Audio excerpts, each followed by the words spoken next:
There are certain sounds in my family that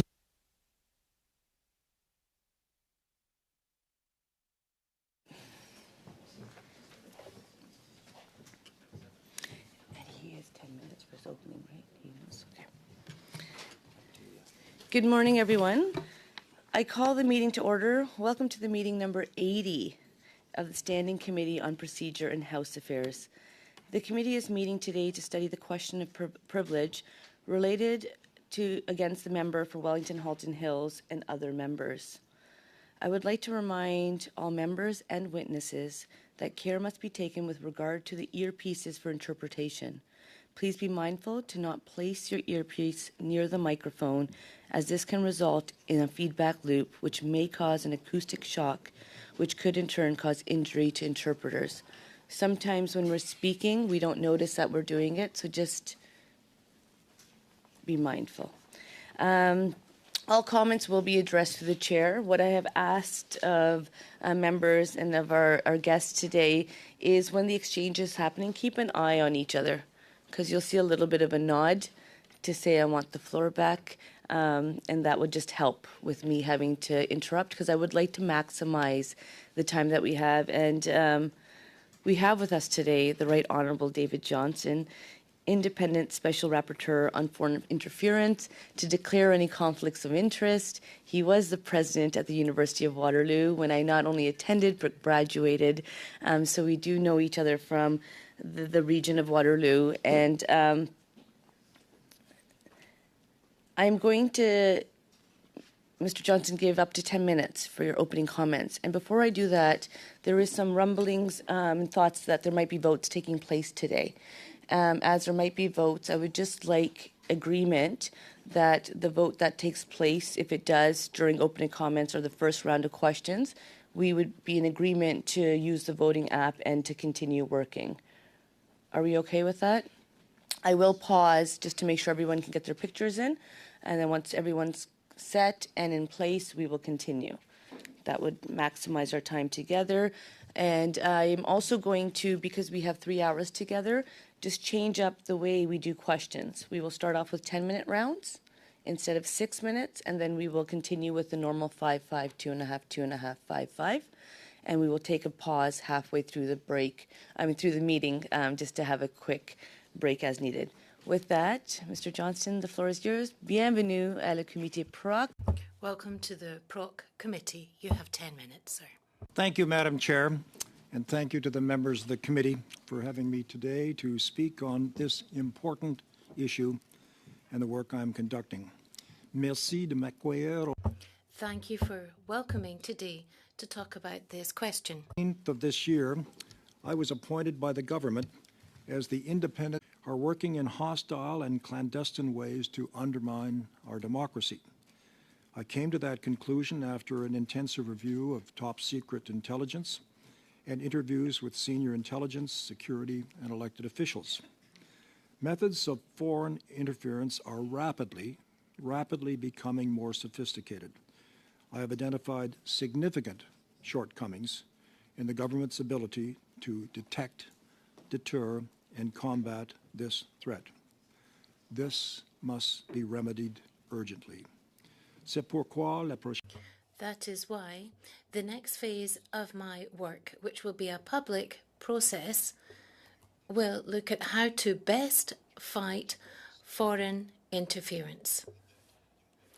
Beginning next month, I will hold public hearings where Canadians will be able to hear publicly from government representatives, experts, and security and intelligence officials. And critically, we will hear from those diaspora communities who are most impacted by the hostile efforts of foreign governments. For this work, I will be supported by 3 special advisors with expertise in national security intelligence, law, and diaspora community matters. Together, we will develop recommendations on the urgent changes necessary to protect Canada's democratic institutions and, crucially, Canadians' faith in these institutions. I think it important that I acknowledge the motion passed last week in the House of Commons. I have deep respect for the House of Commons and for its right to express an opinion on my work. I have heard clearly the recommendations not to call a public inquiry, as well as allegations about my integrity and my independence. These allegations are, put simply, false, and the decision to repeat them does not make them true. The issue of foreign interference deserves serious and robust debate. I will continue to invite disagreement on my recommendations, but will not be deterred from completing my work. I would respectfully remind this committee and all Canadians that I have not simply asked you to take me at my word. Experts and parliamentarians with the necessary security clearance will be able to review not only my work, but also the detailed intelligence on which it's based. Should NSICOP, NSIRA, and opposition leaders disagree with my conclusions, I have asked them to say so publicly, which they are very much permitted to do. En conclusion, To conclude, I wish to remind Canadians and the members of this committee that my mandate is only one part of an array of work and initiatives that can be undertaken to detect, deter, and fight against foreign interference. Canadians and the members of this committee that my mandate is only one part of an array of work and initiatives that can be undertaken to address this threat. Therefore, I encourage the contributions of others, including this committee, to help ensure Canada is well equipped to detect, deter, and combat foreign interference. Thank you, and I welcome questions. Merci beaucoup. Thank you, Mr. Johnston, for those opening comments. I will share that the bells are ringing. The screen is on for everyone's information. I do believe we can get through our first two rounds. So I will start at 10 minutes to you, Mr. Brock, followed by 10 minutes to Mr. Turnbull. Mr. Brock. Thank you, Madam Chair, and I'll be splitting my time with my colleague, Mr. Barrett. Thank you. Good morning, Mr. Johnston. Thank you for your attendance today.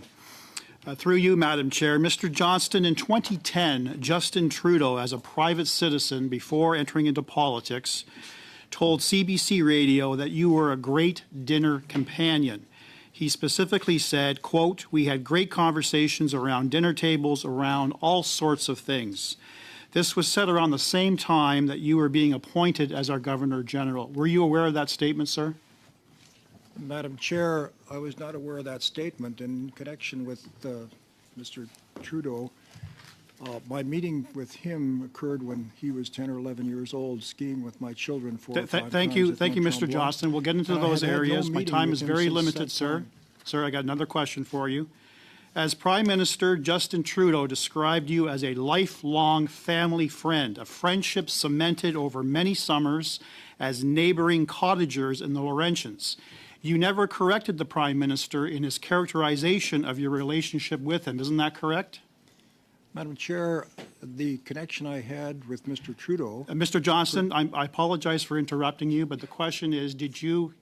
I'm going to pause. I didn't think it'd be this early into the meeting, Mr. Brock. You and I have had an exchange before, so you know very well that comments are through the chair. I can assure you that the Prime Minister and I have not gone to the cottage together.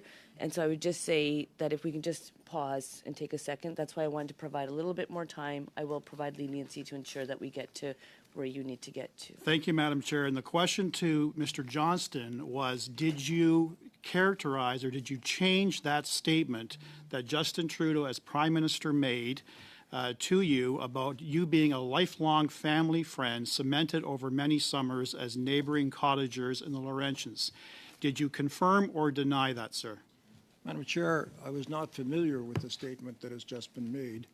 I was friends of the father of Mr. Trudeau through his life in politics, and when we tried to engage him with the University of Montreal to be a professor on his return. My last particular meeting with the current Prime Thank you, Minister. thank you, was willing Mr. to- Johnston. I'm going to be getting into areas where you can expand upon things that you've done with the Prime Minister. I need to move on. My time is limited.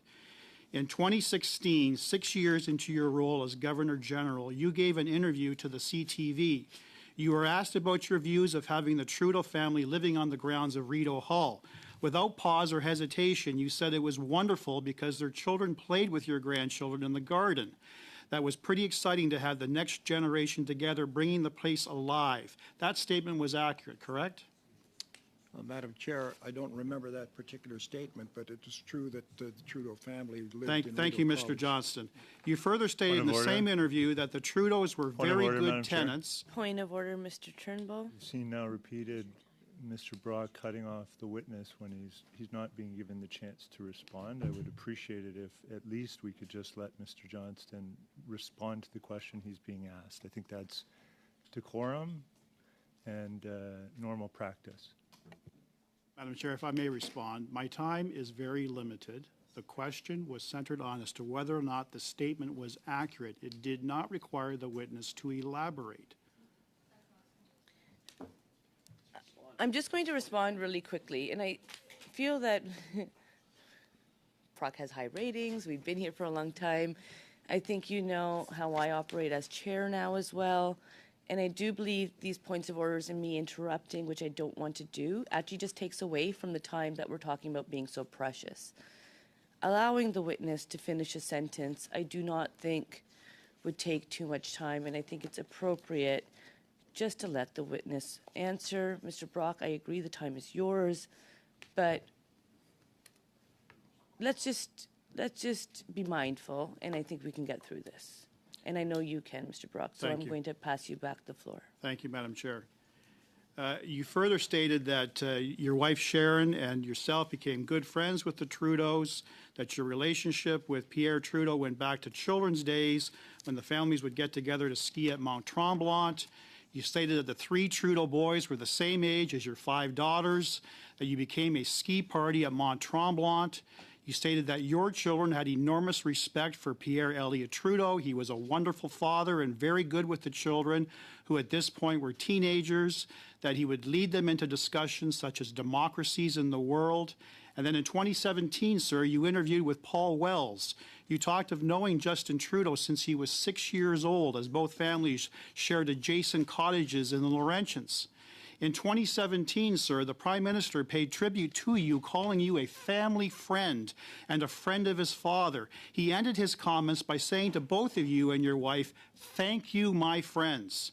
You privately or publicly did not object to the assessment of your friendship with Justin Trudeau. Now let's fast forward to your press conference of May the 23rd. You were on record stating the following basic facts of your so-called friendship with Justin Trudeau. Your words, sir, that when your children were ages 7 to 12, you had a condo at the foot of Mount Tremblant. Pierre Elliott Trudeau had a country home 50 kilometers away. On 5 occasions over 7 years, he and his 3 kids came and parked their car in the lot. On 1 occasion, you drove the kids back to their mother's house. You knew Justin Trudeau as a student at McGill. You had no contact with Justin Trudeau until he was an elected MP and later as Prime Minister. The point is, for 40 years, you said, sir, I had no contact with JT, Justin Trudeau, not as a friend. Those are the facts. Later that day, you interviewed with CTV anchor Omar Sakajina and stated your relationship with Justin Trudeau was an unfortunate allegation. You largely confirmed the same details as your press conference, but changed the frequency of ski trips to 5 occasions over 2 to 3 years, as opposed to over 7 years. Now, Mr. Johnston, what we have before this committee are 2 completely different descriptions of your relationship with Justin Trudeau. Those 2 different descriptions cannot be accurate at the same time. So my question is simple and direct, Mr. Johnston. Were you telling Canadians the truth on May the 23rd or back in 2016?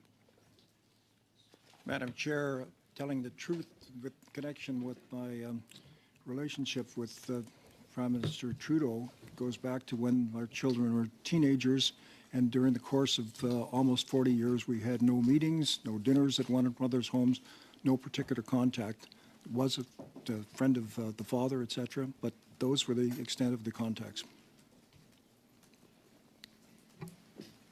Thank you, Madam Chair. I'll resume the time there.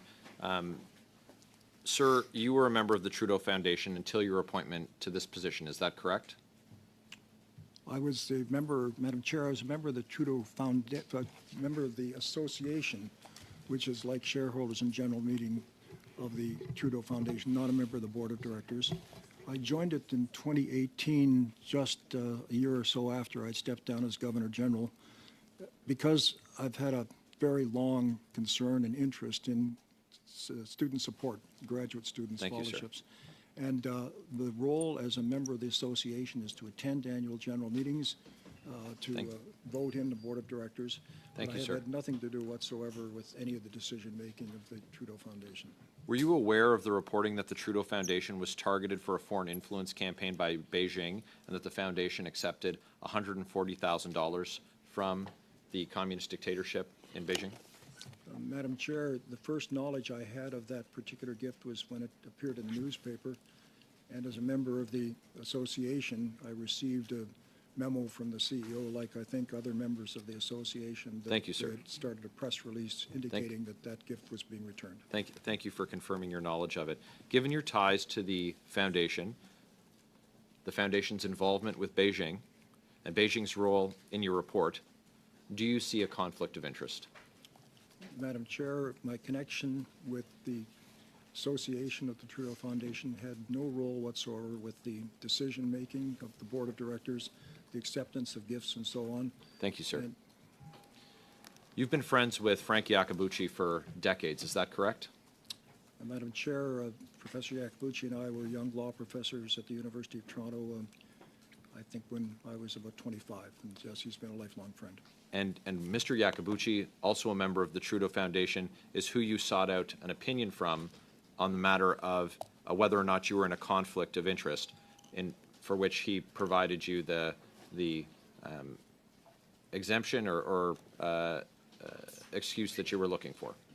Madam Chair, Professor Iacobucci, Justice Iacobucci, was not a member of the Trudeau Foundation. He was a mentor. The function of the foundation is not only to provide scholarships, but to provide the possibility of mentorship for those students by people who are respected in their area. Thank you, and sir. he served in that capacity, and yes, when allegations were made about me having a conflict of interest, Thank you, sir. he knows me for a long time, and he indicated I had none. Sir, I believe there's at least 12 retired Supreme Court justices who aren't associated with the Trudeau Foundation, like Mr. Iacobucci. Mr. Iacobucci's law firm, Torys LLP, was also hired.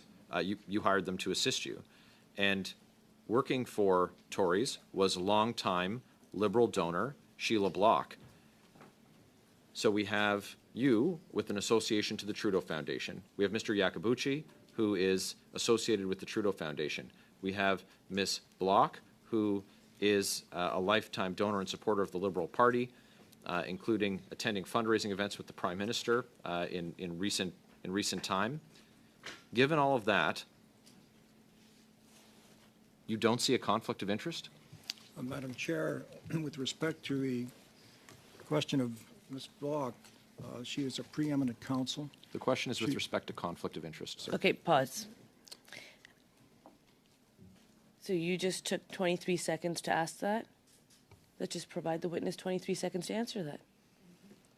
And now I can't believe that I'm sitting here timing how much time it's taking for the questions so the answer so that I can run a functional meeting. When members have all asked for 3 hours of time of this person. 3 hours, that's a long time to be meeting. And then we talk about how important our time is, but then you want me to keep interrupting. So, Mr. Johnston, the floor is yours. Madam Chair, I do not see a conflict. Sheila Bloc is a preeminent counsel. She served me very faithfully when I was invited by Prime Minister Harper to undertake another very difficult inquiry 15 years or so ago. She is renowned for the quality of her work, and it's certainly important work that's done well. But that said, the conclusions in the report are mine. Whatever lawyers in practice or others do with respect to contributions to political campaigns, these are all on public record and well understood.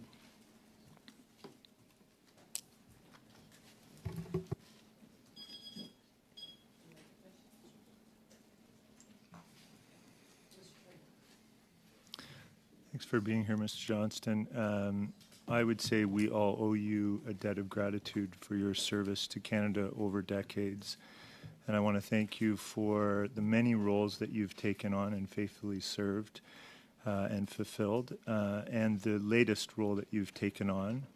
And I do, recognize that your report has come with some,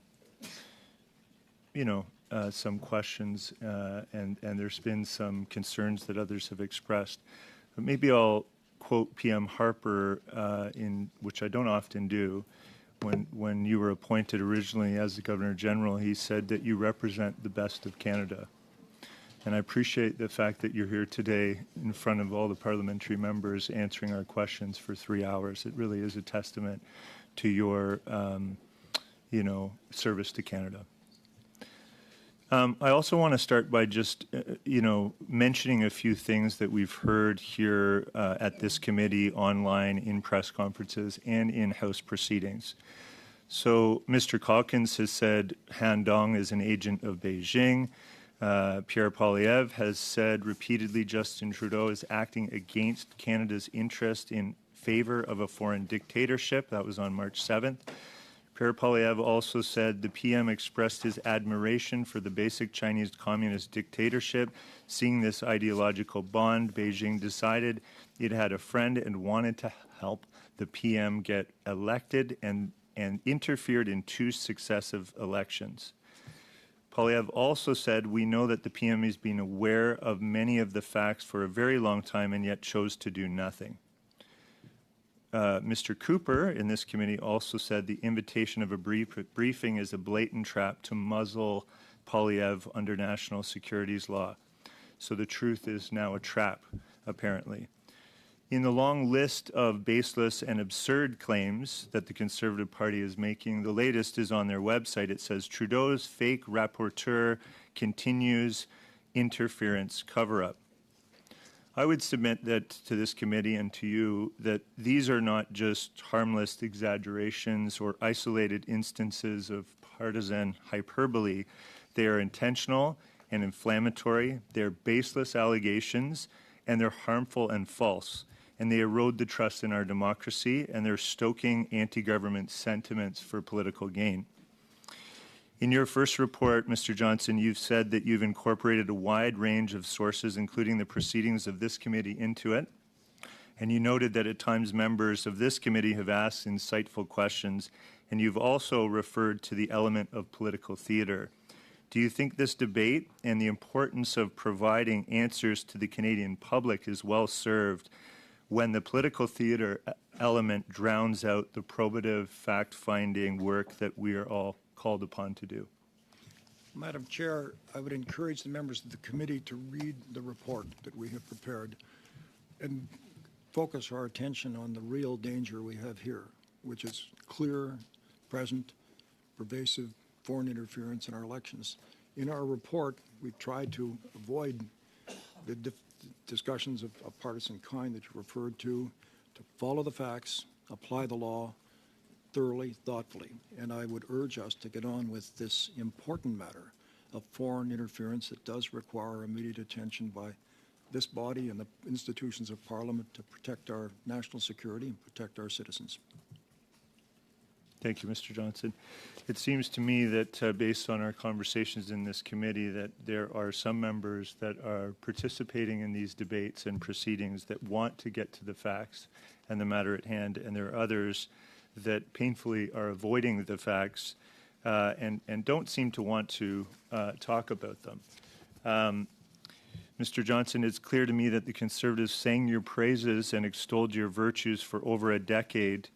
In fact, Pierre Poilievre himself in 2007 said, I think about you and your appointment to the Mulroney-Schreiber inquiry, I think we're, so quote, I think we're dealing with a very credible individual, and I think that that distant history bears little relevance to the fact that he has a very distinguished career. If we're suggesting just because at some point in history he was appointed by a Conservative PM that he should be disqualified from participating in public life, I think that is a little bit extreme. This is a very qualified individual, and frankly, I haven't heard anybody question his integrity, and I have not reason to do so. End of quote. So, Mr. Johnston, why do you think Mr. Poilievre has changed his mind from 2007 until now? Madam Chair, I think my focus throughout this has been on dealing with the facts of foreign interference, trying to apply the law, and putting before you as comprehensive and as thoughtful a report that we possibly could do, knowing it will be reviewed by NSICOP and NSERA, and I hope with the participation of the leaders of the three major parties, and I thank Mr. Singh for agreeing to be one of those, and review what it is we're about. So quite apart from changes of positions by people on whether my integrity evaporated 3 or 4 years ago for some reason with a change of government, I'm anxious that we get to the real issue here, which is foreign interference. Let's look at this report with our recommendations. Let's review it. And let's move with urgency on dealing with a problem which is very, very serious and is affecting not simply our national security, but our citizens in very direct and immediate and difficult ways. Thank you, Mr. Johnston. And it seems to me that the Conservatives seem to claim that you suddenly betrayed your character, that you built up this character over many years that they said was credible, had high integrity, and that all of a sudden you just abandoned your principles and integrity when you were appointed by PM Trudeau for this particular position, which to me is utterly absurd. The best predictor of past behavior or of future behavior is past behavior. And you've built your character over time to be an honorable person that has integrity and is credible. You've been, many people have said that about you over many years, and yet here we are. Now, why? I ask myself, why is it that they're so intent on attacking your character? And the only thing I can come up with is they don't like the conclusions of your report. The conclusions of your report, and the main one that I think that they're scared for anyone to report or talk about, is the main finding that you said, and I quote you in your report on page 2, I have not found examples of ministers, the Prime Minister, or their offices knowingly ignoring intelligence, advice, or recommendations on foreign interference, or being driven by partisan consideration in dealing with these issues. And yet, we still often hear and see claims to the contrary, with facts often distorted and misconstrued and misrepresented. We see and hear that in the parliamentary setting and outside of the parliamentary setting, that sort of rhetoric, those claims that are being made without evidence, the often bad faith mischaracterizations, does this kind of activity itself do damage to our democracy, in your view? Madam Chair, I would say several things. One is the whole review and the work that you're engaged in is to build trust in our democracy and reinforce it when it is imperiled by foreign interference. In the quote you just made, we continued on to say that in our review we found very serious shortcomings in our systems of dealing with foreign interference that require very substantial review, improvement, and the responsibilities of this committee and other agencies of Parliament to do exactly that. Foreign interference has been growing like this, and our ability to adapt has been growing like that. We have to close that gap. But that's the work of Parliament, to get at the facts, to come up with the recommendations and improvements using the precedents from other jurisdictions, especially the Five Eyes, who've had to deal with this for longer periods of time, more difficult threats in their case, now very much present in our home. Our job is to look forward and to determine how we can do a much better job of putting together a system that deals with foreign interference in a constructive and very protective way for Canadian interests. Well, I agree completely that it would be nice if other parties would contribute to those discussions in a constructive manner, operating based on the facts. But what we've seen is you've built in validation for your findings, but members of opposition parties are not willing to actually review the annex to your report. Is this what you meant in your report by operating behind a veil of ignorance? Madam Chair, in our report, we have presented what we can do publicly, paying full respect to the classified information that we were able to receive. And we have prepared an annex to that report in which we go into detail on the classified information that permitted us to come to some of those conclusions. And that classified part, of course, will be with our report before the NCR committee, the NCCOP committees, to be reviewed and corrected. But it means getting on with the job. Parliament doing its work, which is to deal with this danger of foreign interference in our elections in a constructive and a thoughtful way. Thank you.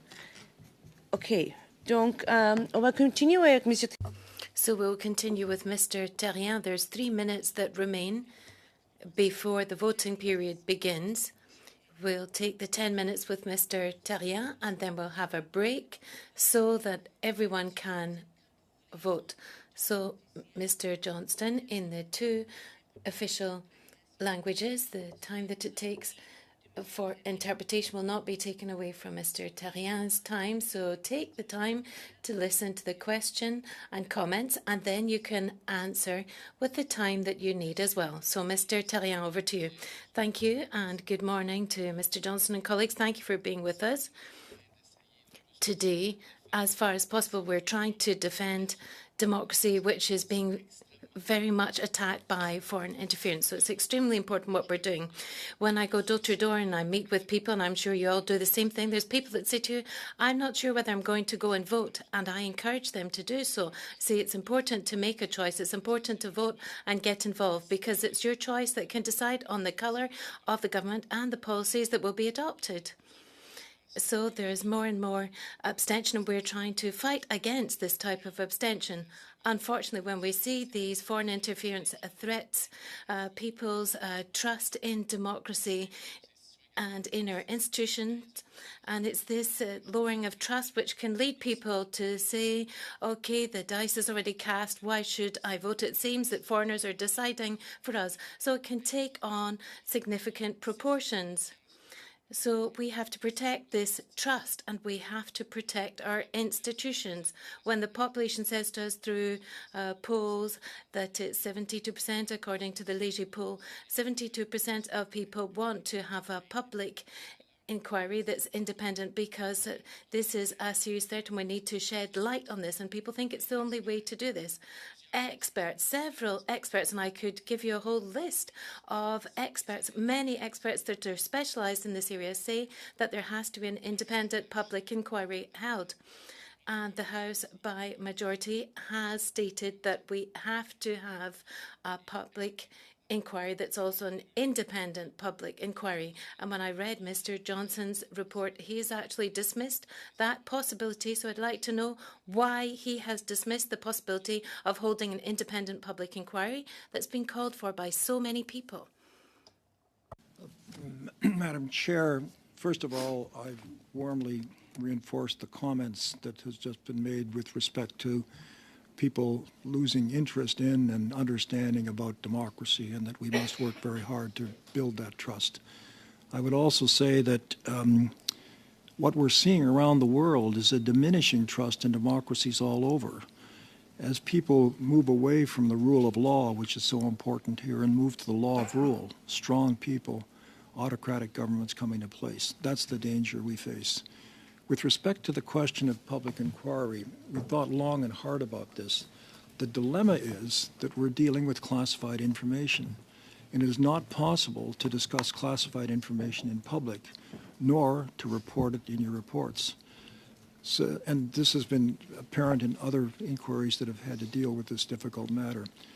What we have done is to say, having dealt as best we can with classified information on the questions of responsibility within the government for dealing with foreign interference, that we have very serious shortcomings, and will proceed in the second phase of our mandate, the next 5 months, to deal with those issues in public hearings, inviting the public to come in and participate with experts to do so, and to put a focus on the urgency of getting on with this, and to begin with public hearings with diaspora communities whose voices have been explaining these concerns to us, but without adequate protection and response up to now. And in the balance of our work, we hope to address that and a number of other issues that will place a very strong focus on the urgency of dealing with foreign interference and encouraging and strengthening our parliamentary institutions to develop the appropriate reforms and put them into place, and then see that they operate in a way that does, in fact, build trust in our democracy. Well, Madam Chair, there are precedents which mean that we can have independent public inquiries held, even if these are very tricky, sensitive subjects, where there can be problems related to the security of certain persons. And that's why in these public inquiries that there was in-camera sessions for some of these matters, but the public independent inquiry is the best way to shed light on this matter. For example, if look at the three secret services that were involved in the public inquiry, and we were able to proceed with an independent public inquiry. The same thing for the Air India attack. There are precedents that exist for this type of public inquiry, and in full respect to Mr. Johnston, when he says to me that we've discussed this and we considered that there were certain elements that would prevent us from holding a public inquiry, I would respond to him and I'd like to hear from him. I'd like to say that this has already happened, and I push it even further. For example, Dan Stanton, who was in the CSIS, and he knows what he's talking about. And is he incorrect when he said that we cannot have a public inquiry? Because Mr. Stanton has said foreign interference is one of the intelligence issues that's easiest to explore within the framework of a public inquiry. So I'd like to hear from you on what Mr. Stanton has said and on previous experiences which have shown that a public inquiry is possible. Madam Chair, the issue of public inquiries are important, and what we realize is that when you're dealing with classified information, it becomes very difficult. It has been possible in other reviews to have sessions that don't deal with classified information and has shined the light of day on those. And that's what we intend to do with the public hearings regarding the reforms in our system that are most important. When Justice O'Connor finished the Aurora inquiry, his comments was that public inquiries on the Public Inquiries Act are very difficult tools to use for something whose job is to shed light on situations, particularly situations of negligent responsibility and so on, because they are led by lawyers with cross-examination. They have difficulty getting at information that is classified, can't do that in public, are very expensive, are very time-consuming, and often do not result in providing the light. What we have hoped to do, of course, in the 5 remaining months of our mandate is to do exactly that, to have public hearings on matters that are not part of the classified information. And I think we may recall an earlier inquiry was the MacDonald Commission that led into the creation of the CSIS Act to take over the responsibilities for foreign interference from the RCMP. That commission was 5 years in its work to completion. Madam Chair, I'm rather blown away there when we see that independent public inquiry can be costly. What is the price tag on democracy? What is the value of democracy? We're here. We've got two parties that are neck and neck in the polls where certain ridings can decide on the colour of the government. And now I'm being told that it can be costly to shed light on this because people, of course, agree upon the fact that the only way in which we can shed light on this situation is by holding an independent public inquiry. Yes, it can take time, but we can live for a long time in the darkness if we don't do anything. And that's not a better approach. So when Mr. Johnston, full respect, of course, for Mr. Johnston, but when he says to me that there are certain elements that are classified that we cannot bring out into the daylight, would that be worse where we had 3 secret services involved in the Aurora inquiry that were actually involved in this inquiry? So why would it be worse this time compared to what we had with the Aurora case inquiry? Chair, certainly with respect to the public hearings we have in mind, it will be possible to invite representatives of CSIS and other experts, both government and non-government, to comment on this. With respect to costly, the costly I think I wanted to emphasize was the costliness in terms of the time that is wasted in getting at the real issues of how we address foreign interference and come up with the reforms, the changes, the improvements, and the careful oversight of our operations to be sure that we're doing a much better job than we're doing at the present time on something that is a very serious and not fully recognized danger to our democratic society in Canada.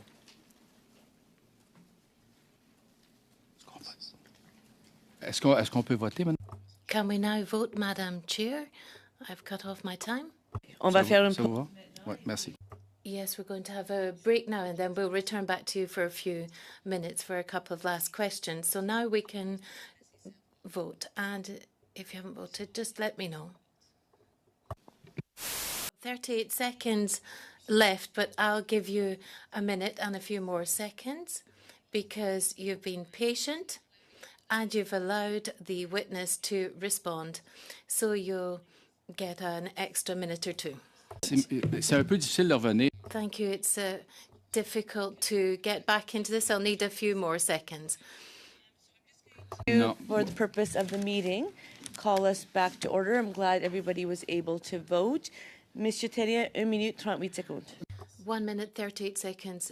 Mr. Terrien, when we say the process is lengthy, I think it is essential to deal with this a question and to be able to have trust amongst the population. We need to shed light to this. And when I look at Mr. Johnston's report, there's quite a short turnaround, but there's nothing in there that says that we can have confidence and see that this has shed light on the matter in part one. So, Mr. Johnston, I'd like to call on your intelligence. I know that you're a very brilliant man. You have a wonderful CV that proves this. So what is the difference between what is classified with foreign interference and the classification for the Aurora inquiry? Why is it worse this time? And if you cannot answer that, I'll come back to that because I think that's very important. Madam Chair, that's a really important question of when information moves into the sphere of evidence and when it's classified or not classified.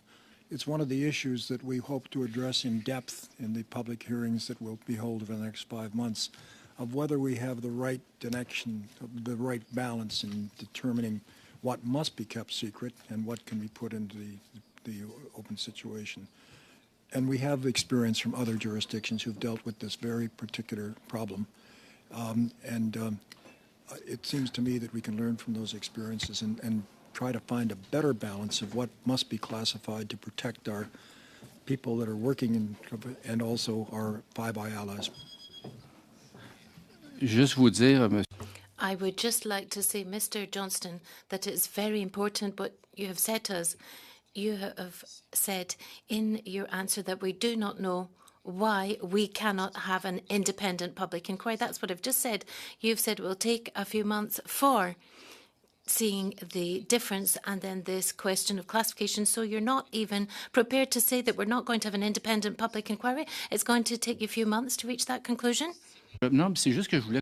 I just wanted to conclude because it's extremely important what Mr. Johnston just said. Well, we'll continue with Mr. Singh. 10 minutes. Chair and Madam Chair, through you, I would like to thank Mr. Johnston. Thank you for appearing today. And thank you for appearing to discuss the report. I want to lay out just a couple of opening statements, just so it's clear. You've also addressed the question, but I want to make it clear as well. I've made it clear that I disagree with your finding that there should not be a public inquiry. I believe there should be a public inquiry. And I think that is the only way to really restore public trust and confidence in our electoral system. And last week, we passed a resolution in the House, and you alluded to it, but I also want to say that we recommended that you step down as Special Rapporteur for the very specific reason, given the appearance of bias. And I made one concrete example, that it is, to a reasonable person, it would seem that there is a clear appearance of bias. The fact that the lead counsel repeatedly donated to the Liberal Party and attended a fundraiser with the Prime Minister as late as 2021, that this appearance of bias to a reasonable person would undermine the work that you're hoping to do, and that work cannot be achieved because of the appearance of bias, which is so fundamental. I am also disappointed that you rejected the majority vote, that the will of the House was expressed, and you rejected that vote. I think that's disappointing. But I want to use my time to talk about some of the details of the report. And I'll turn to my first question through you, Madam Chair. My first question is in relation to a question that I asked of the Prime Minister on May 9th. I asked a question in question period about the impact of foreign interference on the diaspora, which you alluded to in the public hearings, will be a major part of your public hearings. I asked a question to the Prime Minister about the impact on diaspora communities of foreign interference. And in response, the Prime Minister said, and I quote, "The diaspora, whether the Canadian, the Chinese Canadian, the Iranian Canadian, the Russian Canadian, or the Indo-Canadian communities are often the first communities to be targeted by foreign interference." And in fact, the National Security and Intelligence Advisor, Jody Turner, also highlighted that foreign interference, particularly from India, has an impact on Canadians, especially the Sikh community. And many people from diaspora communities will tell you, though they left communities of oppressive regimes, they come to Canada hoping for security, liberty, and safety, only to be pursued by that same interference. And in the Sikh community, many people will share stories of being denied visas or their communities being threatened, their family members being threatened for raising concerns about the human rights track record of India, for example. Given that that is well known that this exists, and particularly the Prime Minister has expressed that it exists, that these threats exist to diaspora communities, how do you expect that people from diaspora communities, knowing that they are already targeted, knowing that they're already at the risk of personally being targeted or their families being targeted, how would someone from a diaspora community have any sort of confidence to attend a public hearing, given the threats to themselves, to their community, and potential backlash and repercussions to their family? And how would they have the confidence that they could show up to a public hearing? How would that process work for them? And are there any steps being taken to protect their security and their concerns that they have? Thank you for those questions, which are really vital, important, and require very thoughtful attention. You're quite right. The diaspora communities have been beset with interference, with disturbance of their tranquility, with their own safety and their well-being in ways that are just unconscionable. And it behooves all of us to see this as a very serious threat in our community, where pluralism and respect for one's cultural heritage are very important values to us. And it has been neglected far too long. I look at Mr. Chong over here, who has led the chair of the Canada Relations Committee, for example, reams and reams of testimony from diaspora communities about this particular matter, and we have not done the kind of things that we should do, and we must do, because it is real, it is damaging, and it is simply unacceptable for Canadian citizens. What we hope to do in the balance of the 5 months is to put a real light on this issue of the threats that diaspora communities are under, and develop much more effective ways of, one, equipping ourselves with our intelligence agencies to deal with them more effectively, and secondly, acquainting Canadians to the fact that so many people in the diaspora communities are unwitting victims of something that lies far beyond them, and that we as Canadians have a responsibility to protect them, to embrace them, to say this is not acceptable and we'll not sit here and let it stand, and to recognize that that's happening to these communities and take adequate steps in terms of our governmental protections to see it. And in the last month or so, we have seen a step forward in at least trying to provide better understanding and warnings to members of Parliament, others who've been subjected, whose families have been subjected to these things. That too requires very important remedies. Thank you. Again, through you, Madam Chair, I'm hoping you'll also address how those families will feel safe to come forward, or how those individuals will feel safe to come forward. But my second question I want to touch on, you identified the serious shortcomings in communication between security agencies and the government. And you made it clear that there were no examples where the Prime Minister, ministers, or their office knowingly or negligently failed to act on intelligence, advice, or recommendations.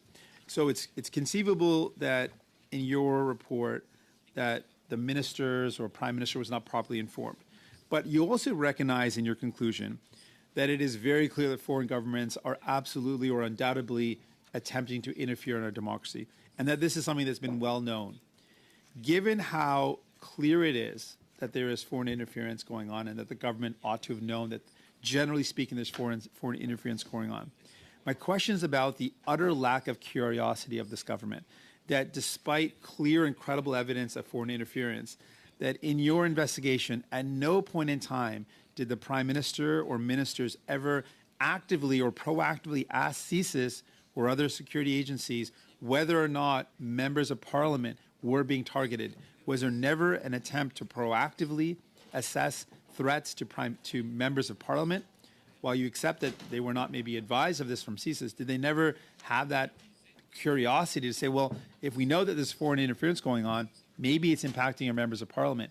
Was there never any evidence of that curiosity, interest in following up? Madam Chair, thank you for both questions and repeating the one that I'll answer very shortly, but I hope helpfully with respect to would we expect members of the diaspora community to be able to appear before a public hearing in openness. I'm quite confident they will in many instances, and instances where they do not want to be there, we would receive submissions. We've already received perhaps a half a dozen or so submissions from diaspora communities very painfully and eloquently setting out the burdens that they're bearing and crying out for help. In cases of people who feel they can't come and see in person, we would invite and encourage whatever information they can give us, and in particular what steps we can take. Now let's come to the question of curiosity and dealing with those foreign threats. In our report, as you know, we've been quite critical of the shortcomings of the government and indicating that we have been slow to react, slow to anticipate in many instances, and those must be changed. But they'll be changed with the work of this committee and other parliamentary committees. NSICOP and CIRA, one in place since 2017, the other 2019, are review and oversight committees. That's the kind of responsibility that you are our agencies working properly or not. And we must bolster that kind of thing.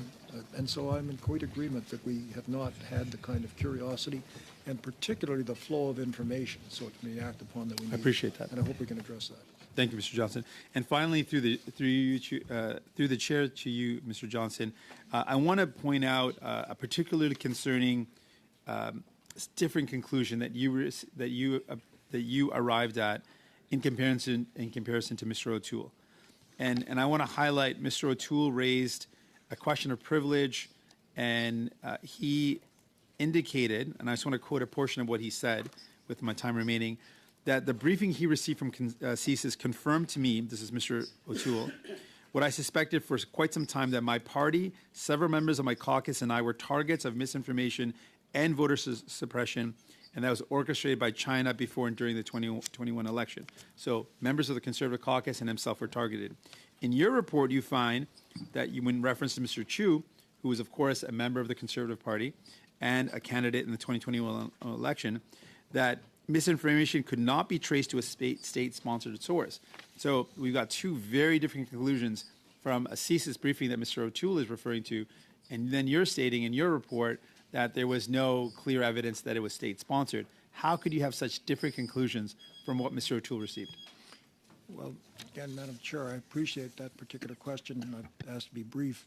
We did have an opportunity to meet with Mr. O'Toole shortly before our report was completed and did take into consideration what he had to say to us. And I must say he has been a very knowledgeable, thoughtful person about this and has much more to contribute.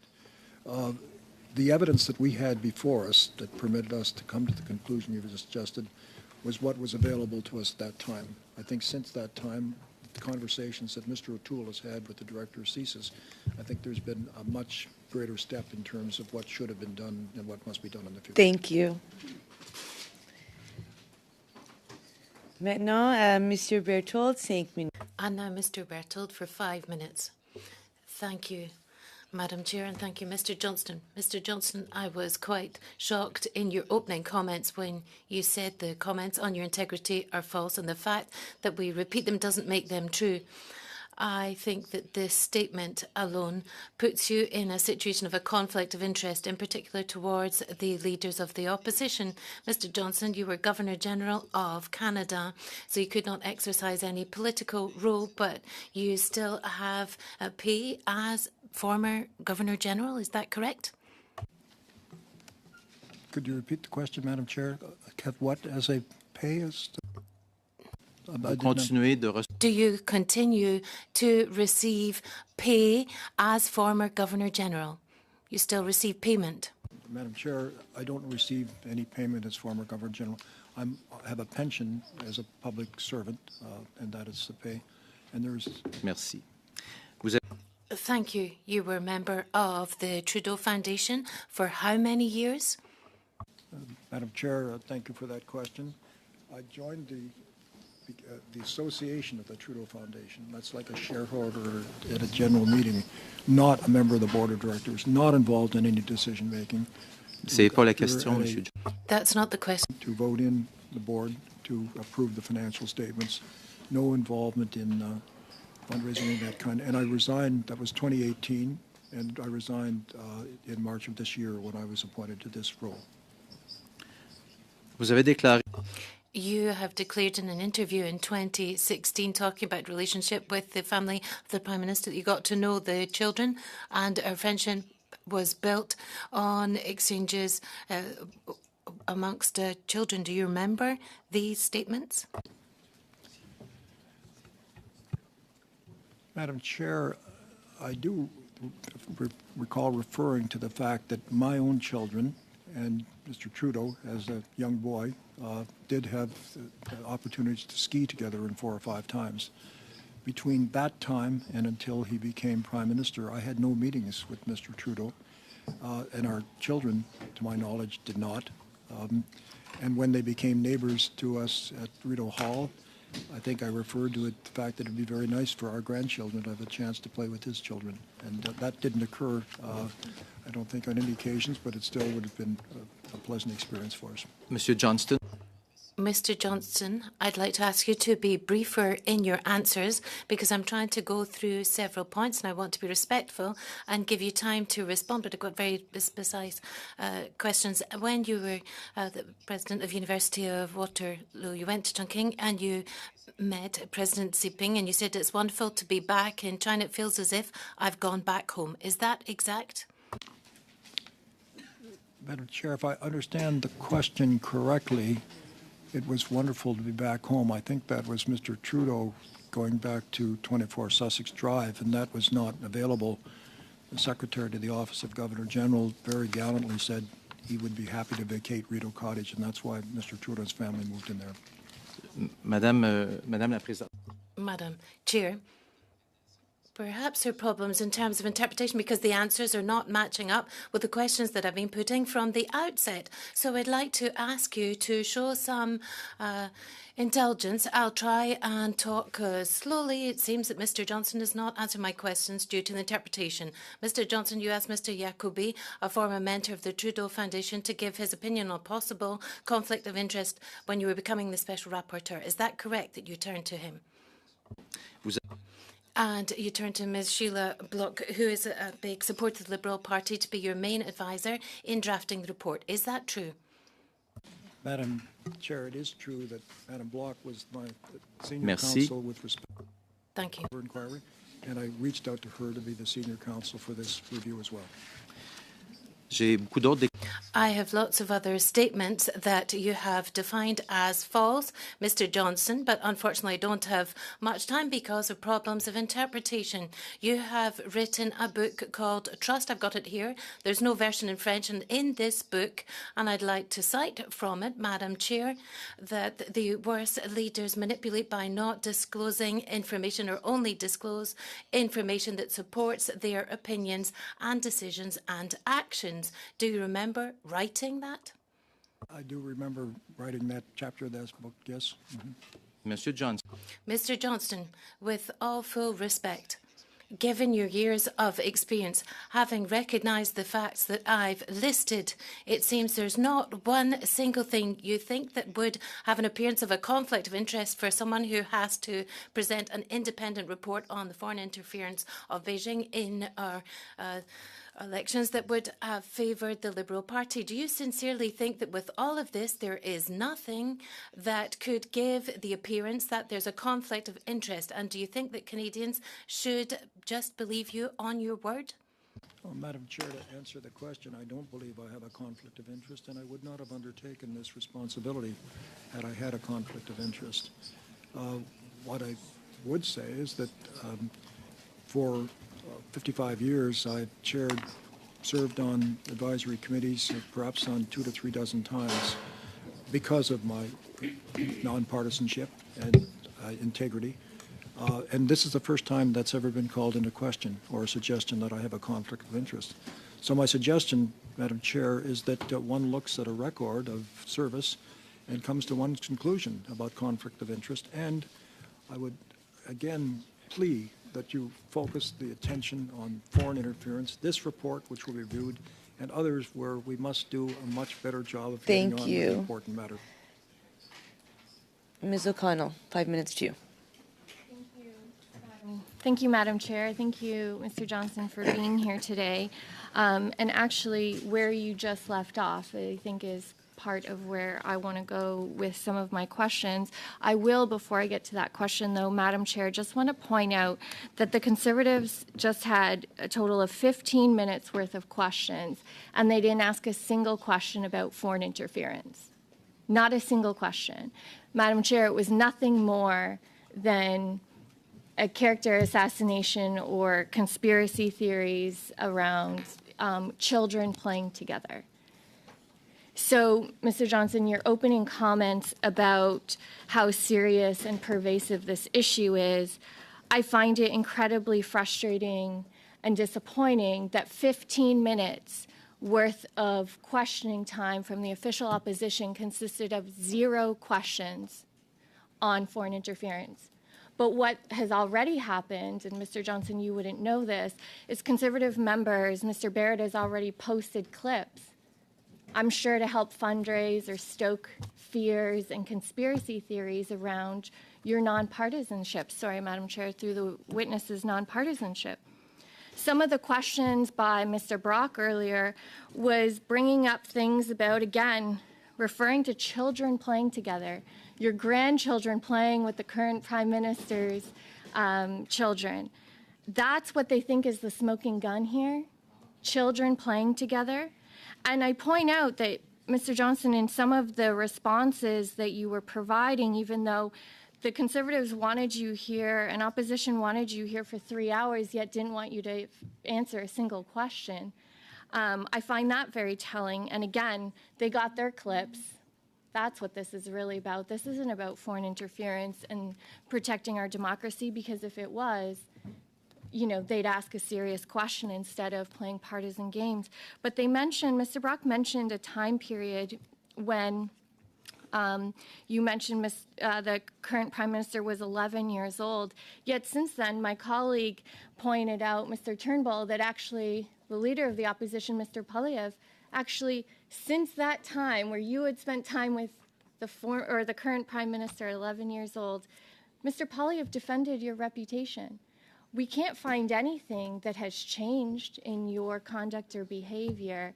So all I can conclude, Madam Chair, is that the opposition they're not serious about foreign interference. They're not serious about preserving democracy. They're just looking for partisan attacks. And even Mr. Johnston, you pointed out that some of the same people you use for the Mulroney-Schreiber inquiry are some of the same individuals you've used to help you or assist in this writing, yet Conservatives are conveniently neglecting that point.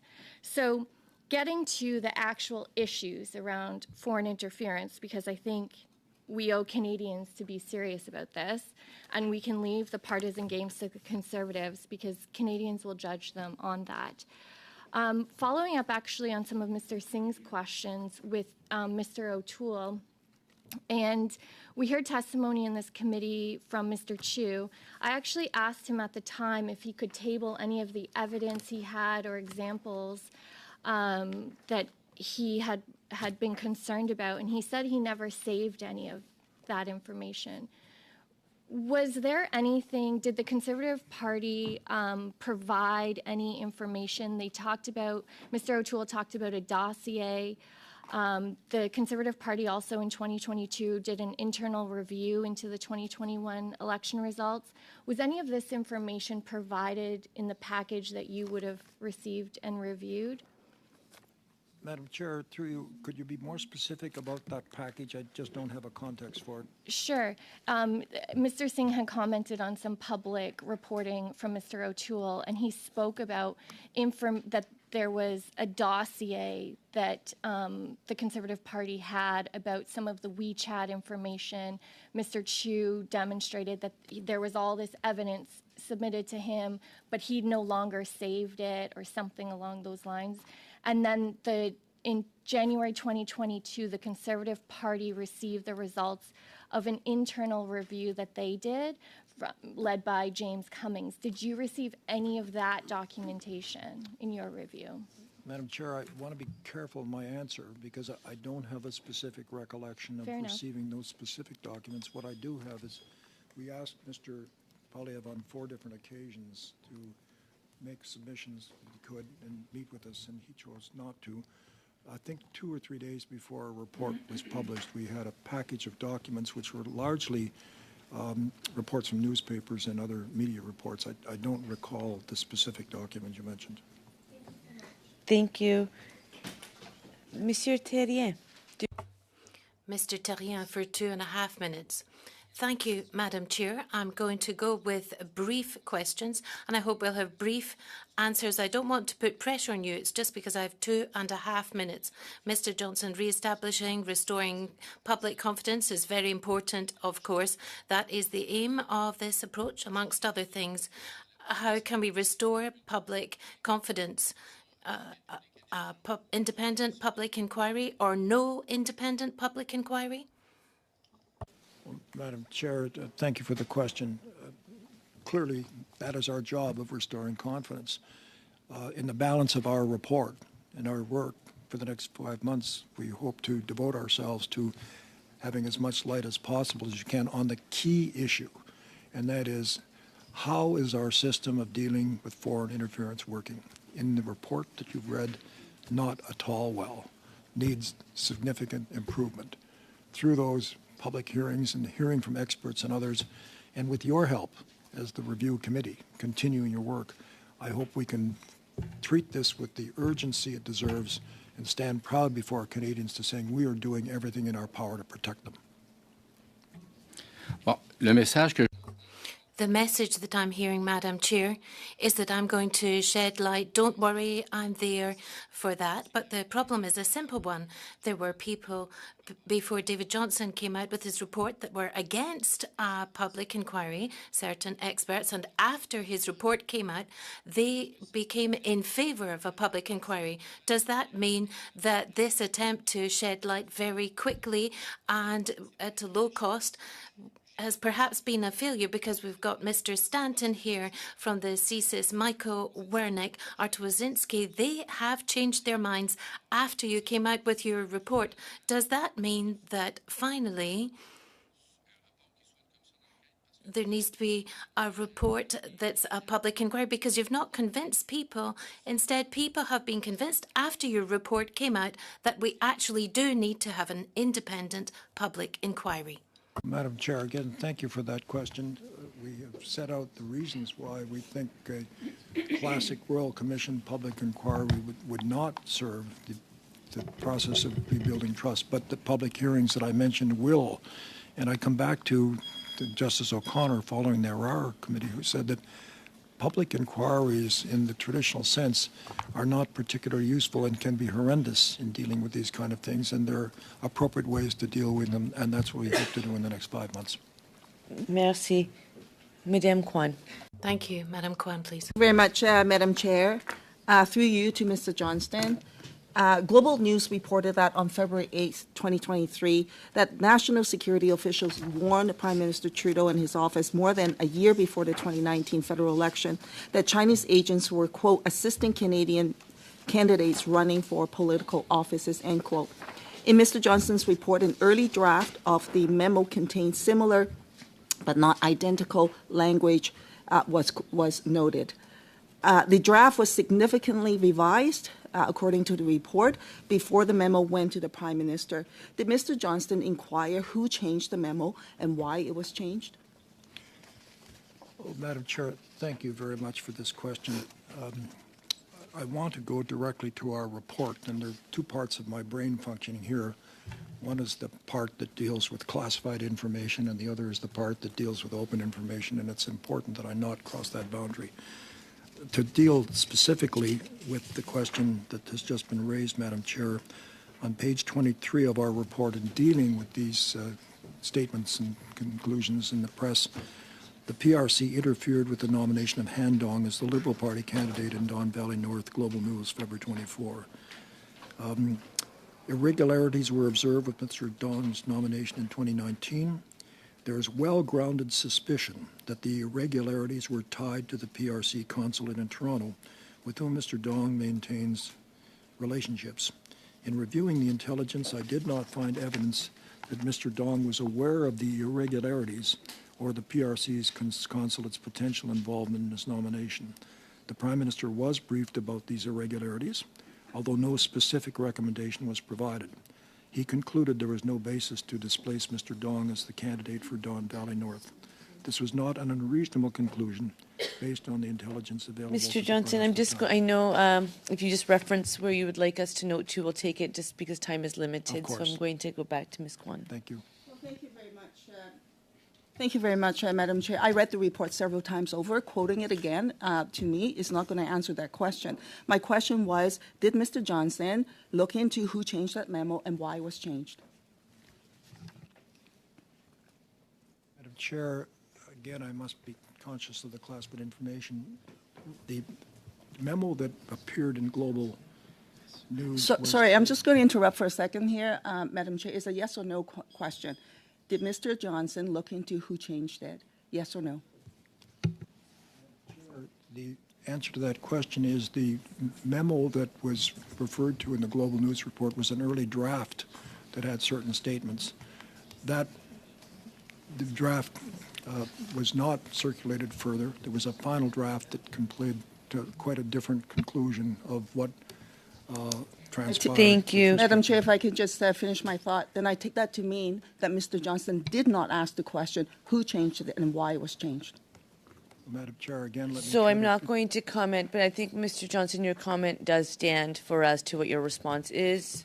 How people receive information is not the debate today, but the focus is on foreign election interference. And I'm going to continue because we're going to go to Mr. Chong for 5 minutes, followed by Mr. Fergus, 5 minutes, et puis on va prendre... 5 minutes with Mr. Fergus, and then we will have a break. Madam Chair, through you, Madam Chair, thank you, Mr. Johnston, for appearing. You've made several mentions during this hearing today about the need for Parliament to do its work. You've said it's the work of Parliament to help counter what you call the ever-increasing threat of foreign interference. You've pled with us, made pleas to us to focus on the issue of foreign interference. Our job here is to hold the government accountable. It's set up in the opening clauses of the Constitution Act 1867. Section 18 gives us immense powers to do that. The problem is Parliament has not been able to do its work because our hands have been tied by the government. We haven't been able to get the answers we are seeking to questions concerning the PRC's foreign interference in Canada. Government documents aren't released that are requested, and when they are, they're often so heavily redacted that they make little sense. Government witnesses aren't forthcoming with answers to our questions. And not only are we not able to do our work because of that, the government is deliberately bypassing Parliament through the very entities that you've referenced in your report and in your testimony. NSICOP and CIRA, and even with respect, sir, your position, all of these entities are appointed by the government. They're appointments of the Prime Minister and serve at the pleasure of the Prime Minister. And so we've been unable to do our work. It's been incredibly frustrating. Over the last 4 years, we've spent a lot of time and effort holding hearings on foreign interference. We've had 4 committees of this House examine the matter, the Foreign Affairs Committee, the Subcommittee on International Human Rights, the Canada-China Committee, and this committee, the Standing Committee on Procedure and House Affairs. And by my count, these 4 committees alone have held 70 meetings where PRC foreign interference was examined, heard from 364 witnesses, received 152 hours of testimony consisting of 1,902 pages of evidence, resulting in 5 reports with 31 specific recommendations relating to foreign interference. But despite all this work, we still haven't gotten the answers we sought from the government. And with respect, neither will you, because in your first report, you've indicated that your upcoming hearings will not be focusing on who knew what and when, and that the focus will not be on looking at government records and speaking to government personnel. So if Parliament hasn't been able to get the answers over the last 4 years, and you're not going to seek the answers in your upcoming hearings, and we're not getting a public inquiry with all the powers of subpoena, all the powers to call witnesses and to gather evidence, then how on earth are we to get the answers we need to play our constitutional role and hold this government accountable? Madam Chair, thank you for those questions. And I should say that my counsel and I spent a very profitable hour and a half or 2 hours with Mr. Chong going through some of these things and benefiting enormously from the work that he himself has done on this matter and other matters. First of all, NSICOP and NCIRA, assisted by leaders of the 3 major parties, I hope, will have an opportunity to review our report, review our conclusions, and find out if there's fault in us not assessing responsibility where it lies. With respect to the question of the inability of Parliament to move government, we will be looking very carefully at the oversight bodies, in particular NCIRA, which has been in place since 2019, and NSICOP, which has been in place since 2019. And I would be very surprised if, given the expert testimony we'll have from foreign intelligence experts and advice that we get from you, Mr. Chong, which we will very much welcome, including what you've said has been done over 4 years, of having a much more strengthened, robust role of those 2 committees to provide proper oversight and ensure that the operations of our foreign interference oversight is much more effective than it is at the present time. Thank you for that answer, Mr. Johnston. I'd like to also follow up and ask you a question about how you can restore public trust and confidence in our institutions. 8 months ago, when this foreign interference scandal first blew wide open, reasonable people could have argued that public trust could be restored without an independent public inquiry. But that door closed a long time ago. The House of Commons, 3 times in the last 3 months, has voted for an independent public inquiry. The majority of Canadians in polling want a public inquiry. You, however, have recommended against a public inquiry. Do you not see how recommending against a public inquiry undermines confidence in our democratic institutions? Well, thank you again for that question, Mr. Chong. What we have recommended and what we intend to do in the next 5 months is to have public hearings on these very important questions of, are our systems adequate? They are not. How do we improve them in very substantial measures? And to focus on that as a really important matter of Parliament and our agencies and for the public generally to ensure that we do a much better job than we have at the present time. Thank you. Mr. Fergus? Thank you, Mr. Johnston, for coming to committee today, and thank you for your report as independent special rapporteur, as well as for your your lifetime of service to our country in many roles. Mr. Johnston, you noted in your report a series of structural issues in the way information is shared by our security agencies. Can you please expand on that, and what could be, an initial view, possible solutions?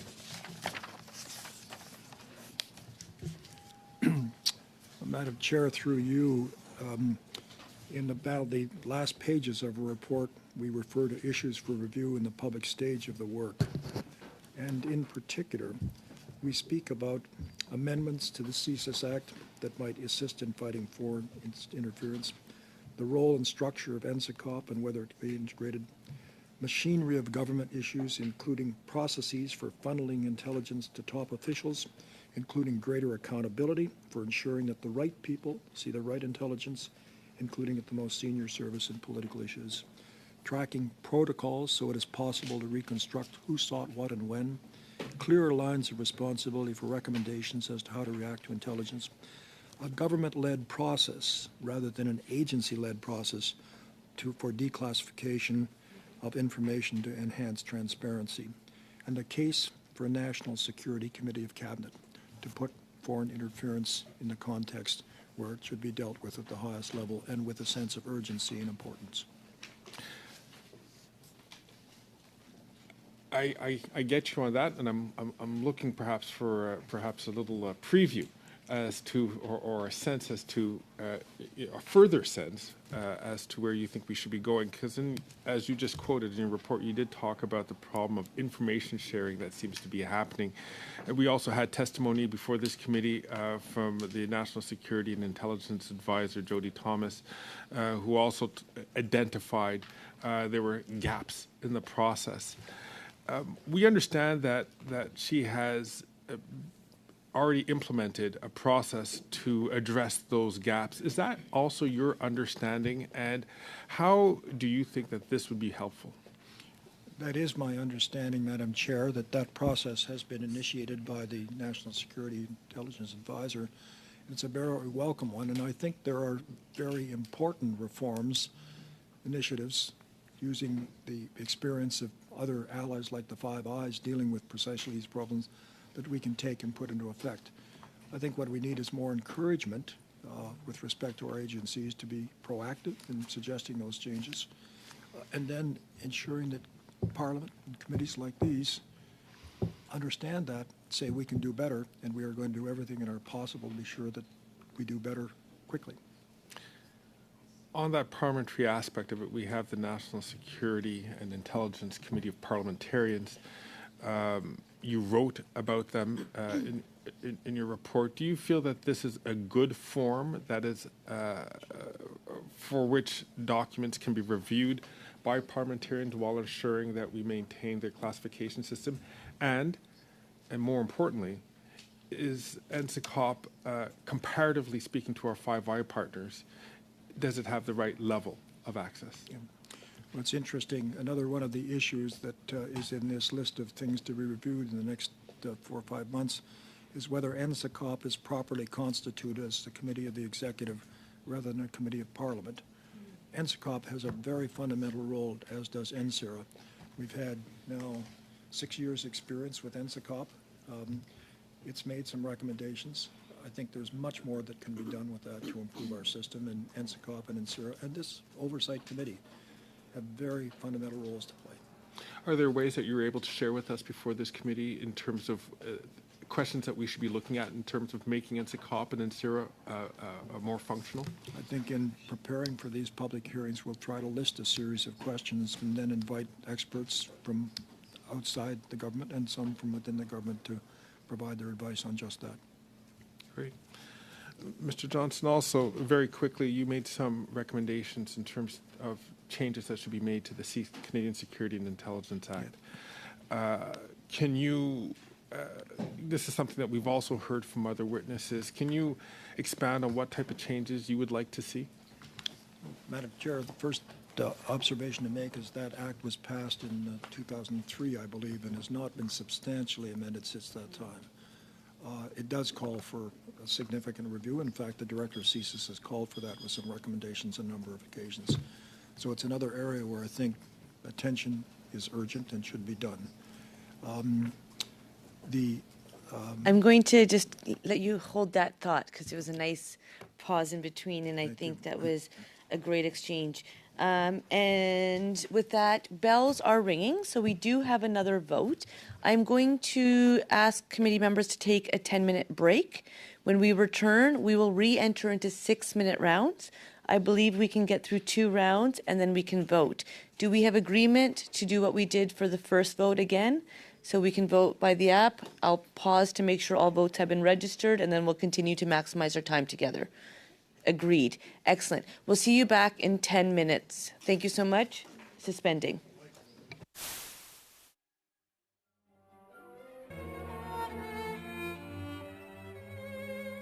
Watching the clock as well, so I believe we can get through 2, maybe 3 6-minute rounds, depending on timing. We will be starting with Mr. Cooper, suivi par Madame Romanado. Followed by Ms. Romanado, and then Mr. Terrien, if we have time. But we will take time to vote, and we'll do as we did with the first vote. Mr. Cooper, you have the floor. Madam Chair, thank you very much, Mr. Johnston. Mr. Johnston, through you, Madam Chair, when you were asked earlier to reconcile the briefing that Aaron O'Toole had from CSIS, in which he was informed that he and the Conservative Party were targeted by Beijing and, among other things, the Beijing regime and Beijing actors, including the United Front Work Department, amplified and spread disinformation, versus your conclusion that you could not trace that disinformation to a state-sponsored source. You said, quote, evidence that we had before us that permitted us to come to the conclusion you've suggested what was available to us at the time, end of quote. So are you saying that you didn't have all of the material evidence and intelligence when you drafted your report? Madam Chair, through you, when we drafted our report, we had the intelligence then available from CSIS and other sources, and that was the basis of our conclusion. You had intelligence, but you said it was based on what was available to us at the time, and that, quote, much greater step in terms of what should have been done, close quote, was what you said in answer to your effort to try to reconcile what you said versus what Mr. O'Toole said based upon the information that he had received from a CSIS briefing. So again, I put it to you, how do you explain that? Madam Chair, we reported on what was available to us. What transpired in the discussion between the director and CSIS and Mr. O'Toole, I don't know, but the issue of who selected the CSIS information that you relied upon in your report? We had significant information, Madam Chair, from CSIS, and we had information, of course, from other agencies such as the National Security Advisor and so on, and direct testimony from heads of the different agencies. I would submit the only way to reconcile what Mr. O'Toole says versus what is in your report is one of 3 things. Either you omitted material information, you misinterpreted that information, or this government withheld that information from you. And I will put it to you more specifically that at page 25 of your report, you, in reference to the September 8th Global Times article that contained disinformation, the Global Times being a Beijing-controlled entity, at page 25 of your report, you state that with respect to that disinformation from the Global Times, that, quote, the recirculation could not be attributed to any state actor. How did you come to such a conclusion? Madam Chair, we came to the conclusion set out there on the information that was available to us at that time. Well, okay, thank you for that, because the information that was available to you at that time surely would have included a rapid response mechanism report dated October 18th, 2021, that stated, quote, Chinese Communist Party media accounts on Douyin, the Chinese version of TikTok, have published videos that repeat a Global Times headline published on September 8th that suggests the CPC's platform would lead to China to break off relations with Canada. A Communist Party media account including one Doyen account that had 26 million followers. You had that information, so in the face of that, why did you say that the Beijing regime, that there was no evidence that the Beijing regime was involved in the recirculation of that disinformation? Madam Chair, through you, the answer to the question is our conclusion was that we could not find direct attribution to any state actor. There was no question that there were activities, but tracing it to the state actor directly was not a conclusion we could come to. Rapid response mechanism attributed it to a state actor, a Communist Party media account. So what part of state actor doesn't equal a Communist Party media account? Madam Chair, if I understand the reference, I'm looking at our report which speaks about WeChat of an article from the Hill Times. Is that the No, reference? it's the Rapid Response Mechanism report of October 18th, 2021, one of the very few documents that have been produced to this committee. Surely you had seen it. Madam Chair, with respect to that, the information that we had did not permit us to conclude that there was a state-sponsored force. There may be other information that would make that clear, but that was not clear to us at the time. Communist Party media accounts with one account having 26 million followers, but you made the unequivocal statement that there was nothing to indicate recirculation and amplification by the Beijing regime. You further cite on page 25 of your report that in reference to the misinformation directed at then Member of Parliament Kenny Chiu, that it too could, quote, not be traced to a state-sponsored source, even though, Mr. Johnston, were you not aware that on September 10th, an account associated with HuiNet, I'm mispronouncing it, but HuiNet, which is connected to the United Front Work Department, posted disinformation from another Global Times article, this time targeted at Kenny Chiu, and yet you make that unequivocal statement in your report. How is that possible? Madam Chair, through you, let me refer specifically to what we said on that matter on page 25. Chinese Canadian MPs, including Mr. Chiu, were and remain of particular interest to the PRC. There was online misinformation about Mr. Chiu's proposed foreign agent legislation, which he corrected in the media during the campaign. But the misinformation could not be traced to a state-sponsored source. The government does not regulate consumption of social media during elections or otherwise. However, it has engaged with social media platforms to deal with misinformation and the threat that it poses to election security. This does not include WeChat, which is based in the PRC. Thank you. Madame Romanado. Thank you very much, Madam Chair. And through you, I'd like to thank Mr. Johnston for being with us today, and thank you very much. And first, I'd like to apologize to you and your team for some of the personal attacks that have been thrown out there with respect to the integrity of yourself, your team, and the work that you're doing. But I do want to thank you for the task that you have at hand for a very serious issue.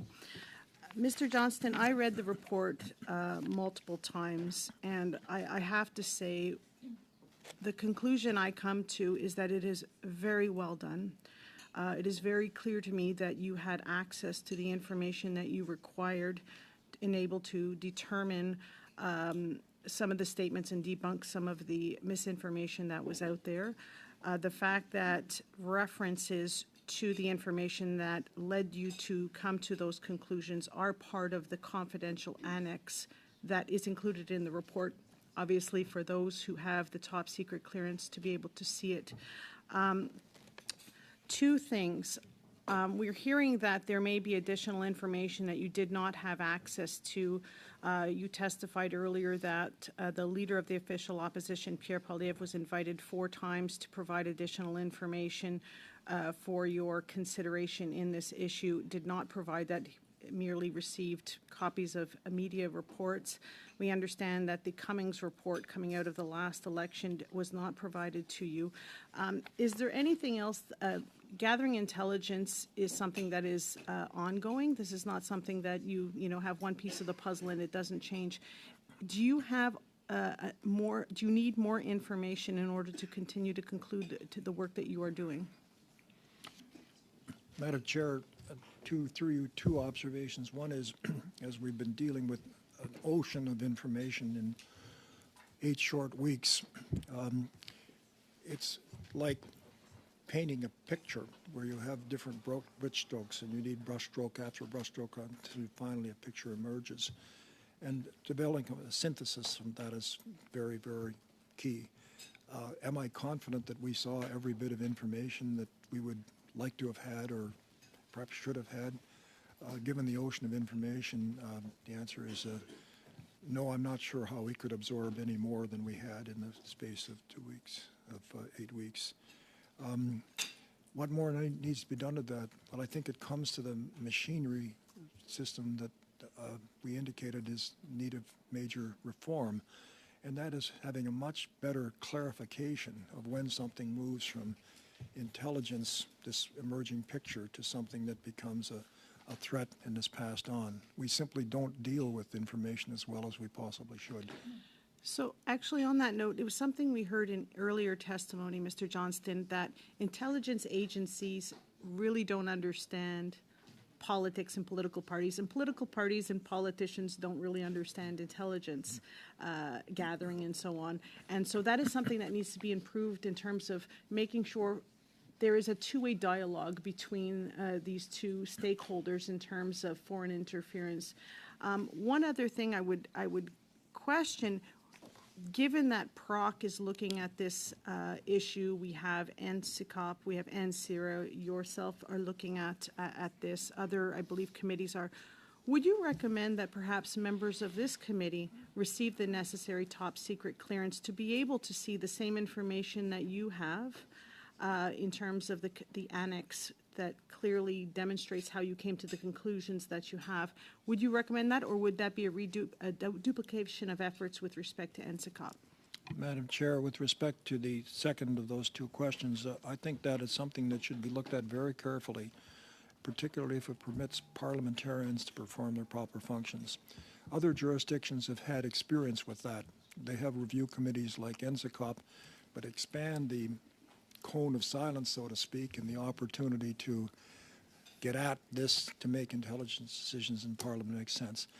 Whether every parliamentarian should necessarily have that clearance, it may not be, but I think we could expand considerably how we involve parliamentarians more, and in particular, when it comes to issues that affect individual parliamentarians, like their safety.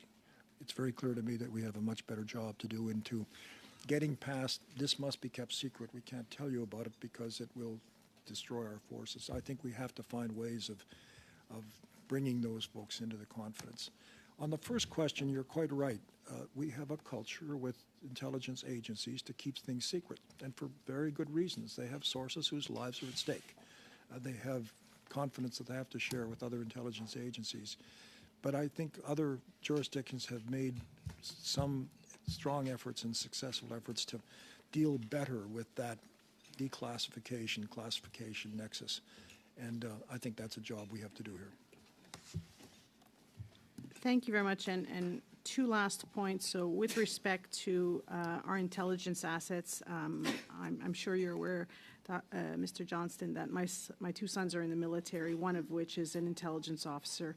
So I understand full well the importance of understanding national security and understanding the difference between a classified need to know versus putting our assets at risk, as well as our relationships with Five Eyes. But one thing we did hear is that a lot of parliamentarians and or their staff won't recognize what is foreign interference. Would you agree that there's some education that needs to happen to make sure that we can be a partner in finding the solution to combat foreign interference? Madam Chair, through you, first of all, I salute your two sons and their service, which I admire very much. Secondly, how we refine that information and put it into palatable, understandable form is a major challenge, and we have, as we pointed out, challenges with respect to that must be addressed and improved. Thank you. So bells have just ended. What we're going to do is do the 6 minutes for Monsieur Terrien, and then we will take a break to make sure everyone has voted. So we will let Monsieur Terrien avoir son 6 minutes. Mr. Terrien can have his 6 minutes without an interruption. Then we will have a break to make sure that everyone has voted. You have the floor. Thank you, Madam Chair. Mr. Johnston has talked a great deal about public hearings. When I refer to a public independent inquiry, often he said, I'm going to have public hearings. Mr. Johnston, I think I can turn to you. I think I've been kind. Mr. Johnston, can I say that? When we talk about public hearings, I'll give you an example. For example, if I'm a victim of Chinese interference via a police station, do you think I am going to turn up to a public hearing? Madam Chair, certainly some people will not want to appear before a public hearing. That said, we will encourage anyone who wants to make a submission to us or write to us or account personal experience that they've had would be very much welcome, and we hope we can give that appropriate attention. Merci. Thank you for that rapid, precise answer. So that means that holding public hearings means we're saying to people, if you want to come and talk to us about foreign interference, you're welcome. But, for example, Ms. Cherry Wong recently said she would not go to public hearings. She is a member of the Canada-Hong Kong Alliance. She doesn't want to go to the public hearings because she's afraid of reprisals.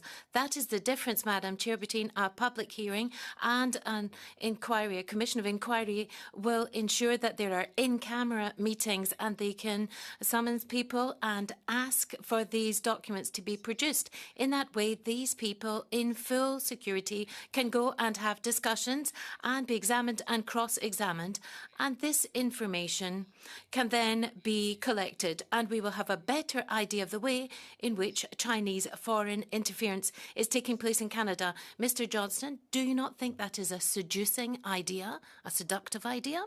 Madam Chair, again through you, I think it's quite possible and very appropriate that in the public hearings, one could have in-camera sessions. And in fact, since our review will continue with respect to threats to our safety and so on, I expect that we would have to go into camera, certainly to hear from officials with classified information.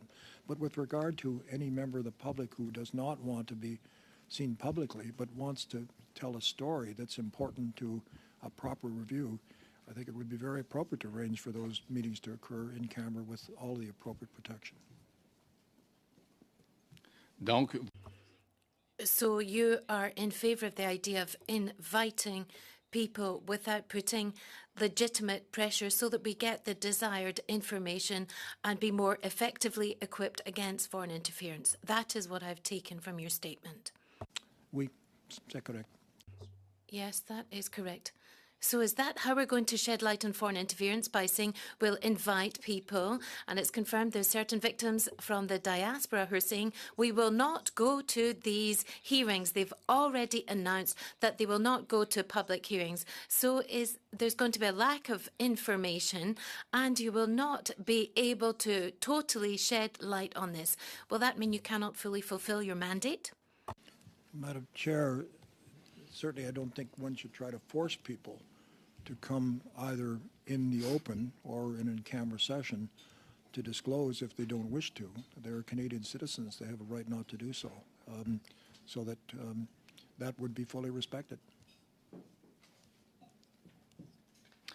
écoutez, quand When we talk about a public inquiry, in camera is extremely important, and in situations such as the Maher Arar Commission, people were summoned and there was no threat to their physical integrity. So that is the proof that a public inquiry protects people who are victims of this type of pressure, and it allows us to collect the information. And we can get the most complete information possible compared to a public hearing. That is why there are several experts who were in favour of the public independent inquiry, and then now there are other experts who were against a public independent inquiry who changed their mind after reading the report made by Mr. Johnston. So to come back to the advisor, the senior counsel, Sheila Bloc, I'm not going to be lengthy on this. She has given $7,500 to the Liberal Party, and she was part of a funding effort, a fundraising event where the Prime Minister was present in 2021. Do you think choosing her as senior counsel allows you to have people's confidence who are waiting for solutions to Chinese foreign interference? Do you think having done this is a good gesture? Do you think it will mean that people have confidence in this special rapporteur? Madam Chairman, again through you, Madam Bloc's credentials as a thoughtful, impartial person of great integrity are known throughout this land for any members of the bar who've been acquainted with her. And we've been, in my view, extremely fortunate to have her skills, her integrity, her commitment to improving our way of dealing with foreign interference. I just have every confidence in her, and that's shared widely across the land regarding her as one of the preeminent counsel that we have in this country. Merci. Thank you. Écoutez, Well, the Conservatives have insisted upon the fact as to whether you're a friend of the government or the Prime Minister or not. I have not really put that question for a simple reason. In the report, he blames the media and CSIS and the public officials, but he doesn't blame the government nor the ministers. I think this report is proof that he is the friend of the Prime Minister. Madam Chair, we don't blame the media, nor do we blame public officials in our report. What we are calling for in this continuation of public hearings is to provide the ways of reforming our system so it functions in the interest of all Canadians and functions very well. Thank you. I'm going to ask that we pause for hopefully not more than a minute to make sure everyone has voted and that your votes have been registered. So just pausing for 1 minute. I'll get confirmation and be right back. Try. 6 minutes, Ms. Kwan. To Mr. Johnston, your report noted that irregularities were observed with Mr. Dong's nomination in 2019, and there's well-grounded suspicion that the irregularities were tied to the PRC consulate in Toronto, with whom Mr. Dong maintains relationships. My question is, did you look into what were those irregularities, and if yes, what were they?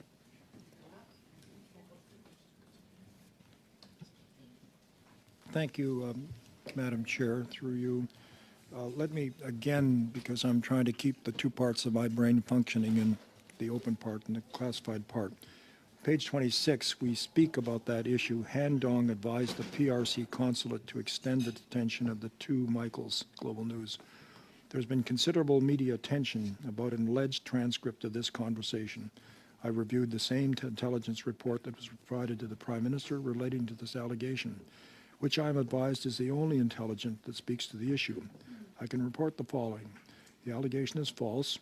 Mr. Dong discussed the two Michaels with the PRC official, but did not suggest to the official that the PRC extend their detention. The allegation that he did make, that suggestion has had a very adverse effect on Mr. Dong. He continued to maintain close relationships with the PRC consular officials, at least through the 2021 election. Ministers and the Prime Minister went out of their way to defend Mr. Dong, whom they believe had been badly harmed by the reporting. They did not believe the media reports when they came out. I'm just going to pause. I think Ms. Kwan is visiting committee today, so it's really exciting to have her. And so I think if we can just keep a glimpse on each other, then you can see, because I think it's just an exchange that she's trying to get to. So quoting from the report is appreciated. She's noted she has read the report. So looking for the answer as to however you feel best. Ms. Kwan, the floor is yours. Thank you. Madam Chair, I've read the report several times over, so I don't really need Mr. Johnston to quote the report back to me. What I really need is for him to answer the question, to which he didn't. My next question then is this. Did he ask if the Prime Minister knew about what those irregularities were? Be a little more specific about the irregularities? The irregularities, Mr. Johnston, is what you cited in the report to say that irregularities were observed with Mr. Dong's nomination in 2019 and that there were well-grounded suspicion that irregularities were tied to the PRC consulate in Toronto. The irregularities, I think, had to do with nomination meetings and busing in of people and students and so on, and some questions about whether Mr. Dong had been substituted for another candidate in the nominating process. I think they were that kind. My question was if, Mr. Johnston, if you asked the Prime Minister knew what those irregularities were. We did ask the Prime Minister about the nomination of Mr. Dong and the allegations that a previous member had been pushed out. And he indicated he was aware of that and that there were reasons that the previous member stepped out and Mr. Dong received the nomination. Sorry, my question was if the Prime Minister knew about what those irregularities were. I believe that the Prime Minister was aware that there was some question about the actual nomination and the busing in of people, etc. Okay. And so in the report, Mr. Johnston, you concluded that it was reasonable for the Prime Minister to take no action, even though in your own report you cited that there were irregularities and that there were well-founded suspicion. I guess from my perspective, I don't know how you can square that circle and how you can come to that conclusion when there were well-founded conclusion and yet no action was taken. The common refrain from the report, it seems to be no recommendations were made, so none were taken. None were taken, and so that none were ignored.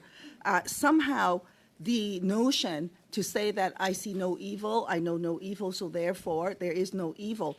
But in reality, there is much more and much deeper than what is going on. So my question then is this: Can Mr. Johnston explain? Did CSIS look into nomination processes? Madam Chair, with respect to nomination processes, that is a very difficult area because they're governed by the rules of the party.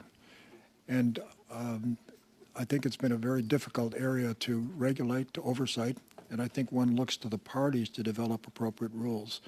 I think CSIS has been conscious of the fact that nomination events have followed procedures that would not be the most attractive. But to date, I don't think CSIS has cast its attention into that area in great depth. Yeah, I think that explains why CSIS makes no recommendation to the Prime Minister on this, because they don't look into it in great depth. Mm-hmm. But it doesn't mean to say there are no issues. And even in your own report, Mr. Johnston, you noted that there were irregularities and well-founded suspicion. So how could it be that you come to the conclusion that for the Prime Minister to take no action, that it is actually okay? I really have deep troubles with that. I'd like to ask Mr. Johnston this question. Can you advise the committee, what is your concept of the appearance of conflict, and what does that mean to you? The appearance of a conflict of interest would be a reasonable person in possession of all the true facts, concluding that a person would not be able to provide unbiased judgment on a particular matter. But the key issues would be, one, a reasonable person, and second, all the true facts being in front of that person. Did you check to see if Ms. Brock has donated to the Liberal Party or attended a Liberal Party fundraiser event with the Prime Minister before you asked her to join your team on this important work? Madam Chair, again through you, I've worked with Ms. Bloc on an earlier occasion and have complete confidence in her and her colleagues to make any appropriate judgments on conflicts of interest. With respect to her contributions to the Liberal Party, she has made contributions to others, the parties, and has served the country with great eminence and so on. No, I don't believe that Ms. Bloc has a conflict of interest. Thank you. We will now enter into our usual rounds. 5 minutes to Mr. Cooper, followed by Mrs. Sahota. Mr. Cooper. Thank you, Madam Chair. Mr. Johnston, through you, Madam Chair, I draw your attention to page 27 of your report, where you write that CSIS sent an issues management note that warned that MP Michael Chong was being targeted by Beijing to then Public Safety Minister Bill Blair and his Chief of Staff in May of 2021. Last Thursday at this committee, Minister Blair said something quite different from what you wrote in your report. He said CSIS did not make him aware of that information. So how can one reconcile, on the one hand, what you said in your report versus what Minister Blair testified before this committee last Thursday? Could you just give me the paragraph reference of that, page 25, did you say page 27? I hope this is not taking my time. Page 27. 27? Yes. And the paragraph again? Okay. CSIS sent an issues management note. Is that the question? No. Yes. Okay. CSIS conducted the briefing, but we understand from Mr. Chong's statements to the media that it did not include the detail with respect to his family. I'm sure you're quite familiar with that. I hope you're familiar with that section of your report. It's a whole section. Madam Chair, I'm attempting to get the context so I can provide appropriate answer. It's clear to us that there was a breakdown in communication in warnings going from CSIS to Mr. Blair for reasons that I think have to be repaired, including who would receive information with what kind of equipment, et cetera. And I think that's been clearly indicated, and I think in this case the Prime Minister has taken action to ensure that there's a much better Johnston, protocol. I just want to be respectful, but I'm going to pause. limited I'm time. going to pause. I'm going to pause. Right here in this beautiful sheet in front of me is exactly how much time everyone gets, exactly how much time you've actually received. You'll notice where there is a nice exchange of one person speaking at a time, the beep, beep, beep goes off, and I let the conversation continue. So I've proven myself to you, Mr. Cooper. In the last round, you had 6 minutes. You were given 7 minutes and 12 seconds. You know why? Because it was a good exchange. We're getting good information. So once again, let's just take a turn back and forth, and any time that should be given to you, rest assured, all members, it will be given to you. Mr. Cooper, the floor is again yours. Madam Chair, Mr. Johnston, through you, Madam Chair, at page 27 of your report, you say very specifically that an issues management note was sent to the minister in May of 2021 concerning Michael Chong, but that, quote, neither the minister nor his chief of staff received that because they didn't have access to what you refer to as the top secret network email. At committee last Thursday, Minister Blair said it wasn't an issue of access. In fact, he said, quote, first of all, there is no email, end of quote. So is Mr. Blair not being forthright in his testimony, or is there a material fact or facts that you got wrong in your report? I'm trying to understand, on the one hand, what Mr. Blair said versus what you say, which I can't reconcile. Madam Chair, the question was what Mr. Blair received. Our understanding from Mr. Blair's testimonies to us is that he did not receive the memo indicating that that warning was there. But a memo had been sent to his attention. My understanding is that it had his name or office on it, but he did not receive it. And that was sent through an email, a top secret email system. That's what your report says. Yes, Madam Chair, the understanding that I have is very clearly email or whatever, he did not receive it. That was the testimony he gave to us. And that, for us, seemed to be a very substantial flaw in how information is crystallized and finds its way into the hands of recipients who have the accountability to act on it. Well, it's impossible to understand how Mr. Blair could say there just wasn't such an account, but you say there is. So moving on to the member for Don Valley North, you state at page 23 and 24 of your report that, quote, I did not find evidence that Mr. Dong was aware of the irregularities or the PRC consulate's potential involvement in his nomination, closed quote. Did you find any evidence or intelligence that Mr. Dong was unaware of Beijing consulate's involvement in the irregularities that happened at his nomination campaign? At the nomination meeting? Yeah, again, I'm trying to be careful of dealing with what's open information and what's classification information. With respect to the nomination meeting, there clearly were strange practices, unusual practices going on.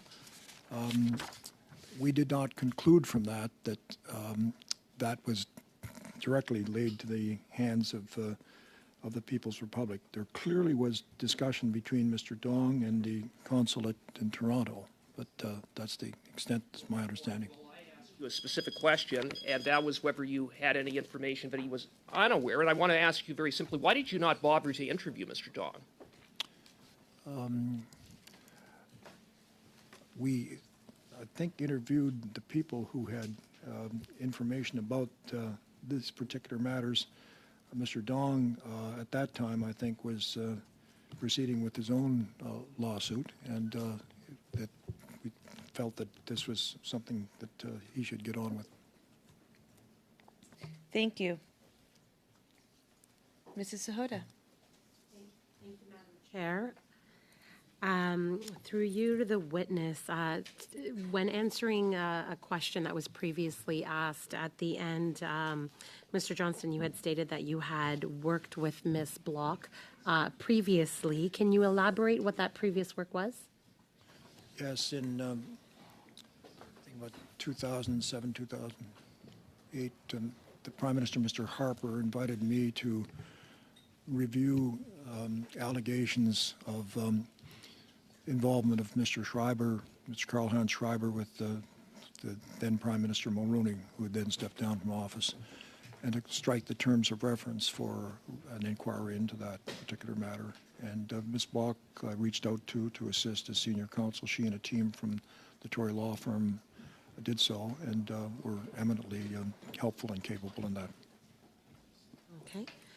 And I guess her work was good during that interaction, that you had decided to retain her services again at this time? When I did ask her to assist in that respect, she was referred to me as the preeminent counsel in the country to do that kind of work, and that proved to be the case. Okay, thank you. So through this process, Mr. Johnston, you've been given thousands of documents. You said you had only so many weeks, and you had ample evidence that was provided to you, including intelligence. You interviewed officials, ministers, the Prime Minister, members of security and intelligence community. You then looked at unverified allegations that have been floating around, either in the media or made by politicians. And then you took a look at the substance, the material that you were provided to come to conclusions.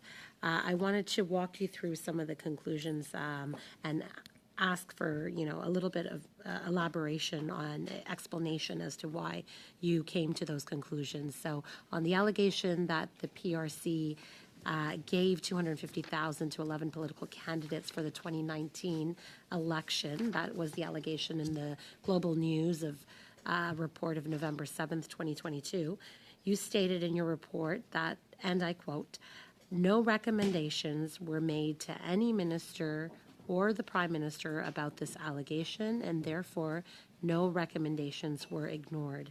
Can you expand on how you came to this conclusion? Well, we set that out, I think, on page 21, and we just finished by saying, and National Security Advisor Thomas and the Prime Minister's Chief of Staff both testified to this committee that there was no evidence of money flowing to federal candidates. I asked the Prime Minister and other ministers if they or their staff knew anything about money being transferred to federal candidates in the 2019 election. They indicated that they had not heard anything about this until the media reporting. The Prime Minister pointed out that he's not briefed on matters that are not supported by reliable intelligence, No recommendations were made to any minister or the Prime Minister about the allegation, and therefore no recommendations were ignored. And then on the allegations that there was a network of 11 federal election candidates and operatives, at least some of whom are witting affiliates of the CCP, the Chinese Communist Party. This is what Global News reported on November 7th, 2022. You stated in your report, and I quote, "Conclusion is that there was no evidence presented to any minister or the Prime Minister that any of the 11 candidates or any group of candidates were working together as a part of a network. No recommendation about a network of candidates was made, as no network was known to exist. No recommendation was ignored." Can you expand on this conclusion? How did you derive at this?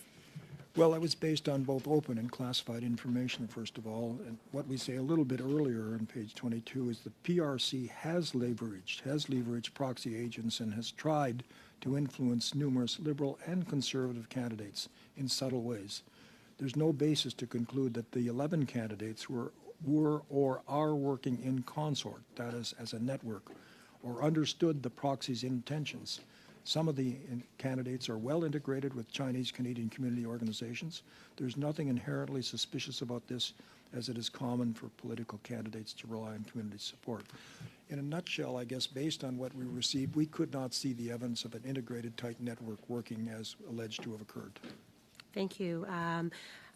We've discussed this a little bit in some previous questioning, but I want to be clear on the allegation that Han Dong advised the PRC consulate to extend the detention of the two Michaels. Global News was very confident in their reporting on this. You found that to be false. Can you expand as to why that you found that to be false? Well, the reference I think that Global News had was to a early draft of an understanding of what transpired in a conversation between a member of the PRC consulate and Mr. Dong.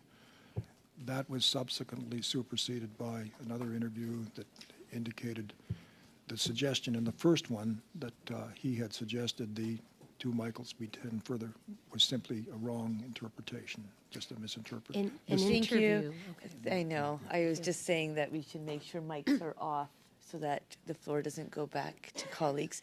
Thank you, Mrs. Sahota. Monsieur Terrien, 2 minutes et demi. Mr. Terrien, 2.5 minutes. Thank you, Madam Chair. Mr. Johnston, you mentioned that you met with witnesses that had relevant information so that you could draft this report that you submitted a couple of weeks ago. I have a few questions on that. First of all, did you meet with the Director of the Elections, Stéphane Perrault? Madam Chair, we did not meet with the Director, Mr. Perrault, because there were no complaints before him or the Canada Elections Commissioner with respect to interference. We anticipate that we would be meeting with him and his colleagues as we look at improving our systems, including any suggestions that can be made to help the Canada Elections Commission work more effectively. But unless I'm mistaken, Chinese interference is attacking the Canadian electoral system and perhaps the Quebec electoral system. You don't think it would be relevant to meet with the current Director of Elections? It seems that from the outset you should have met with Mr. Perrault, because he is at the heart of what's happening in terms of the election process in Canada. I'm really taken aback to hear that you haven't met with him, but I've understood your answer. Have you met with the Commissioner of the Elections, Caroline Simard? Madam Chair, with respect to both the Canada Elections Commissioner and the Chief Election Officer, Madam Simard, there were no complaints registered with the Commissioner or the Canadian Elections Officer for us to follow up on with the 2019 and 2020 election. And for that reason, we did not meet with them, but would expect we would in our subsequent work.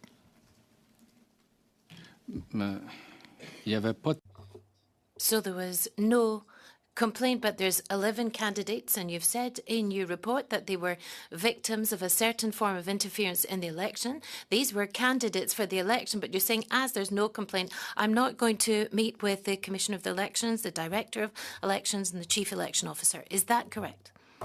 Well, Madam Chair, we expect that we will meet with those two officials in subsequent review. What I was saying is that our understanding there were no complaints directed to them that required action with regard to the 2019 and 2021 election. Je suis vraiment stupide. I'm really aghast at what I have heard. That's how I round off. On continue avec Monsieur. We'll continue with Mr. Julian, please. Thank you, Madam Chair, and I'd like to thank Mr. Johnston for being here today. I wanted to follow up on the question that Ms. Kwan asked you about the vetting of Sheila Bloc. It was unclear to me whether it was an honor system where you expected her to step forward with concerns or her donation history, or whether you were aware of all of those donations and to your mind that didn't represent any problem given the important work you were assigning to it. Madam Chair, again through you, with respect to Ms. Bloc, I reached out for her, one, because she's an eminent counsel, highly qualified. I'd worked with her in another difficult situation. That's not the question. With respect, Mr. Johnston, it's whether you were aware of her donation history or not. The answer was I wasn't aware of her donation history, and it wouldn't have occurred to me to inquire into that because her reputation and integrity is impeccable and continues to be so in my view.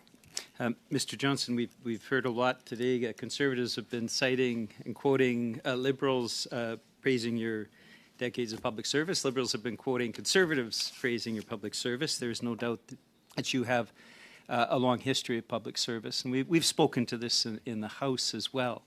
That a motion was adopted by a majority of parliamentarians. In a minority parliament, parliamentarians read your report, considered that before they cast their vote. And as you mentioned at the outset, you have a deep respect for Parliament. So I find it perplexing. How could you have deep respect for Parliament and when there is a clear parliamentary vote, ignore that clear parliamentary vote, asking you to step aside so that we could have a public inquiry, which of course most Canadians want to see as well?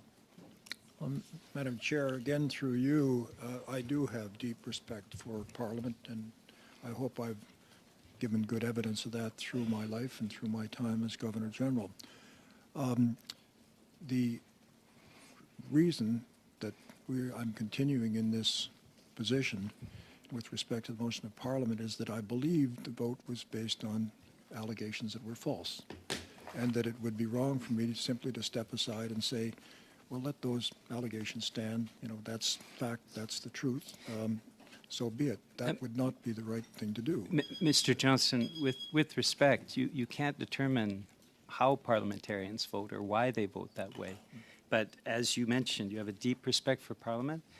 You do need to heed a parliamentary vote. And I would suggest, as a parliamentarian who cast that vote, I was well aware of your long history of public service, but simply disagreed profoundly with your conclusions. Well, Madam Chair, I was asked by the government of the day to undertake an important task to review foreign interference in our elections. I undertook that task and would intend to continue it until my services are simply no longer useful or required. So that's the reason why, with great respect to Parliament, I have a... Thank you. Ms. Dancho, followed by Mr. Turnbull. Thank you, Madam Chair, and through you, Madam Chair, to Mr. Johnston. Thank you for being here, Mr. Johnston. We appreciate you participating in this important democratic process to hold the Liberal government accountable, as is our duty as His Majesty's official opposition. So thank you again for being here today. I want to ask you a question briefly about your report. I'm sure you're aware there have been multiple Beijing police stations operating at various locations across Canada for the purpose of intimidating Chinese Canadians, students from China studying here, and to silence their democratic right to debate and freely criticize foreign governments. And I was disappointed, however, to see that that was not included in your report. Can you explain why? Madam Chair, the activities of the workstations are nefarious, widespread here in Canada and here in other jurisdictions. They are the subject of RCMP investigation, which is a rather unusual situation, and because of that investigation going on and oversight activities, we felt it was appropriate to see that investigation through. Thank you for your answer. I do feel, though, however, that it is warranted and it certainly encompassed in the foreign interference sphere that has been talked about quite a bit, and I see that you're nodding in agreement, so I appreciate that. But I do feel that leaving it out does feed into a bit of the perception of bias that has been a criticism of this report and of you leading the report, in the sense that it has been a failure of the Liberal government to drag its feet on bringing forward the Foreign Registry Act, Agents Registry Act, which would be the vital tool needed to hold those accountable operating these illegal Beijing police stations that are a very clear violation of our sovereignty, a slap in the face to all Canadians, and yet the tool we need to hold those accountable who are responsible for this.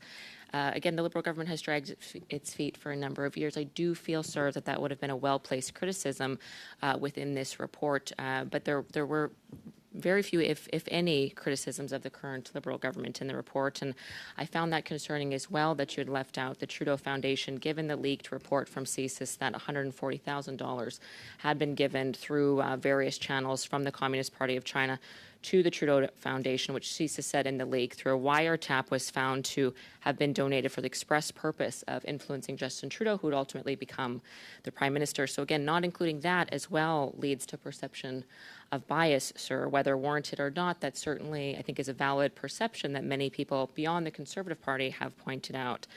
And I do feel, sir, that, and again, I appreciate that you do not see a conflict of interest with Justin Trudeau or the Trudeau family, but I do have to point out that it is not normal or common, certainly, in Canada, that people are friends with Prime Minister's sons, that people have dinner with them, that people go skiing with them.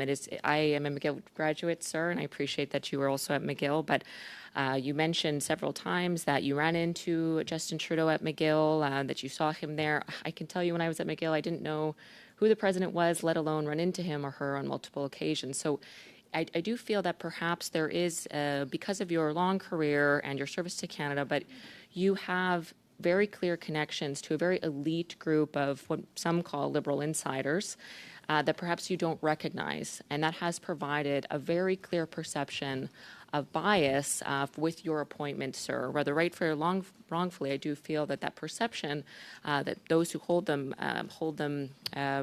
for good reason in this regard. And ultimately, sir, while the report is extensive, it does really downplay a lot of the concerns and the leaks that we have seen and from reputable journalists in the Globe and Mail.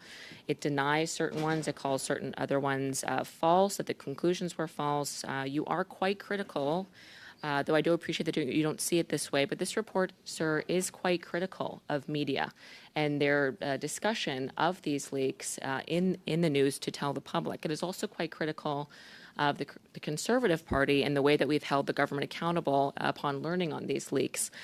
And yet, again, it is not very critical at all of the Liberal Party, despite the fact that they have really not held anyone accountable for the police stations, for the intimidation of MP Chong, MP O'Toole, MP Kwan, MP Chu, for the targeting of the Conservative Party of Canada. In fact, the one diplomat expelled would not have been expelled if those leaks had not happened, and yet there is nothing critical about the lack of action to hold anyone accountable for these things in this report. So, sir, I respectfully to you and through the chair, I do feel that the perception of bias is warranted both in the report and given your history with the Trudeau family. And certainly I will just conclude, Madam Chair, that I urge you to respect the will of Parliament, Mr. Johnston, in 3 votes calling for a public inquiry, and that you respect the will of Parliament in honourably stepping down following that. Thank you, Mr. Johnston. First of all, with respect to no criticism of the government, the report goes into quite considerable detail to say we have a system of dealing with foreign interference that is not working, and point out a number of the areas of defects. Have welcomed the initiatives that have been taken, such as working to now establish a foreign agents registry, which would put that in the public realm. That's been a matter that has had to study because it's got pros and cons, but I think there's action on that. That's very encouraging. With respect to friendship and acquaintances and so on, you suggested that somehow my realm of friends is senior Liberal Party people.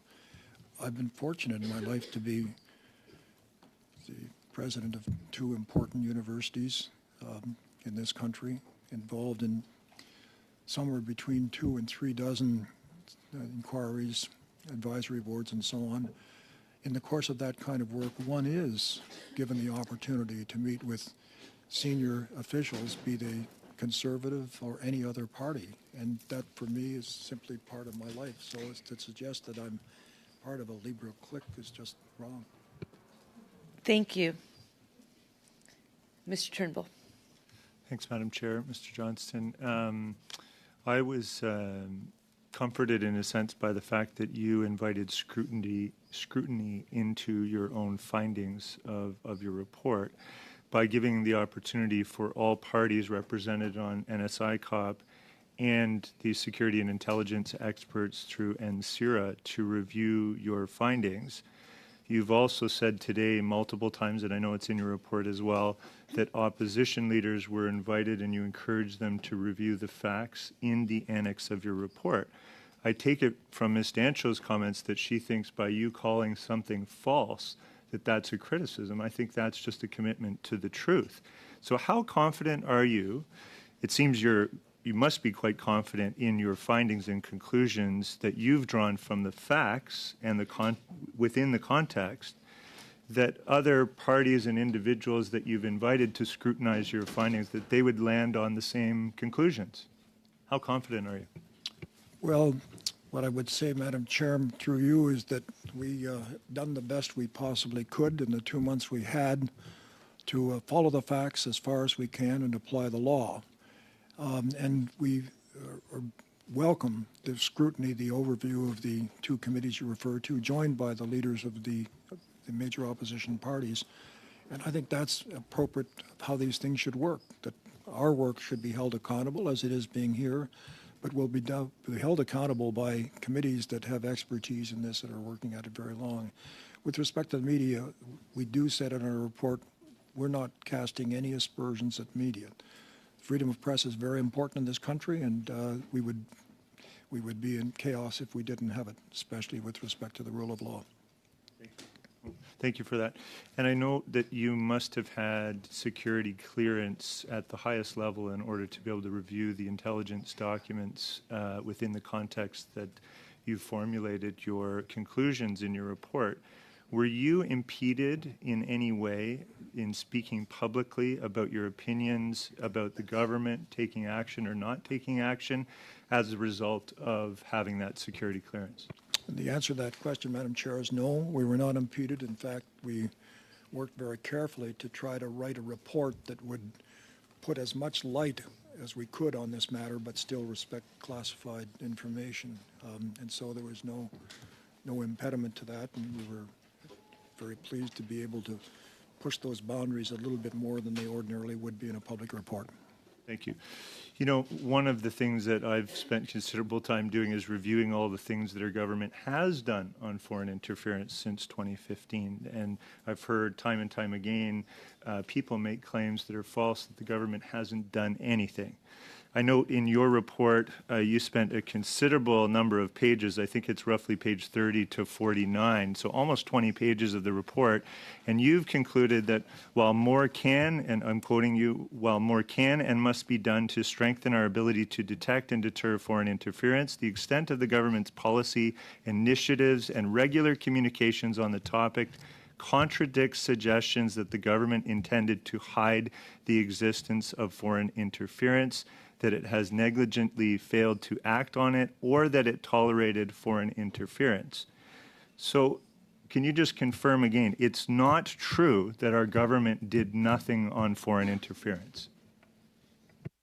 Madam Chair, through you, we set out a series of initiatives that had been taken over the course of, principally from about 2017 on.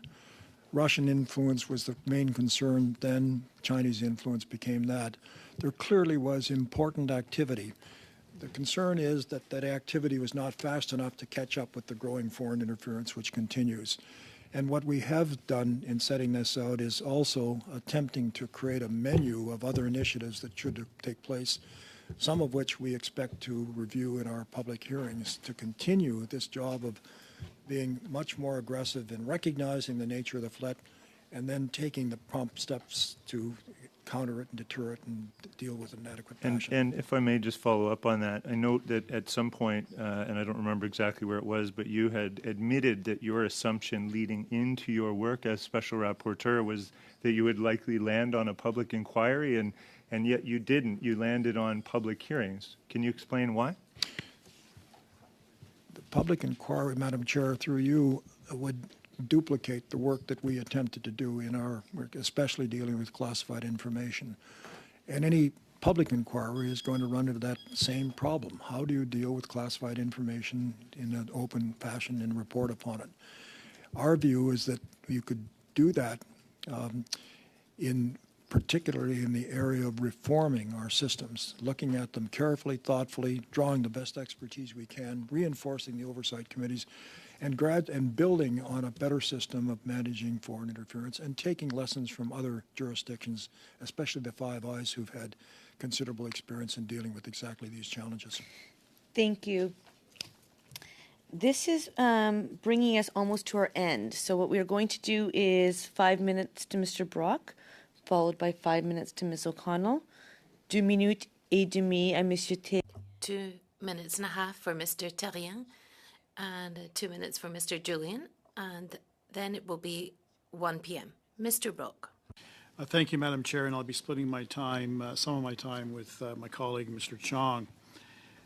Through you, Madam Chair, Mr. Johnston, aside from Navigator, are there any other individuals or entities assisting you currently? Madam Chair, I have received informal advice from numbers of people, including professionals, but no one has been paid for their services apart from Navigator. Thank you. Are Don Guy, Brian Top, or anyone else from GT and Company involved with assisting you?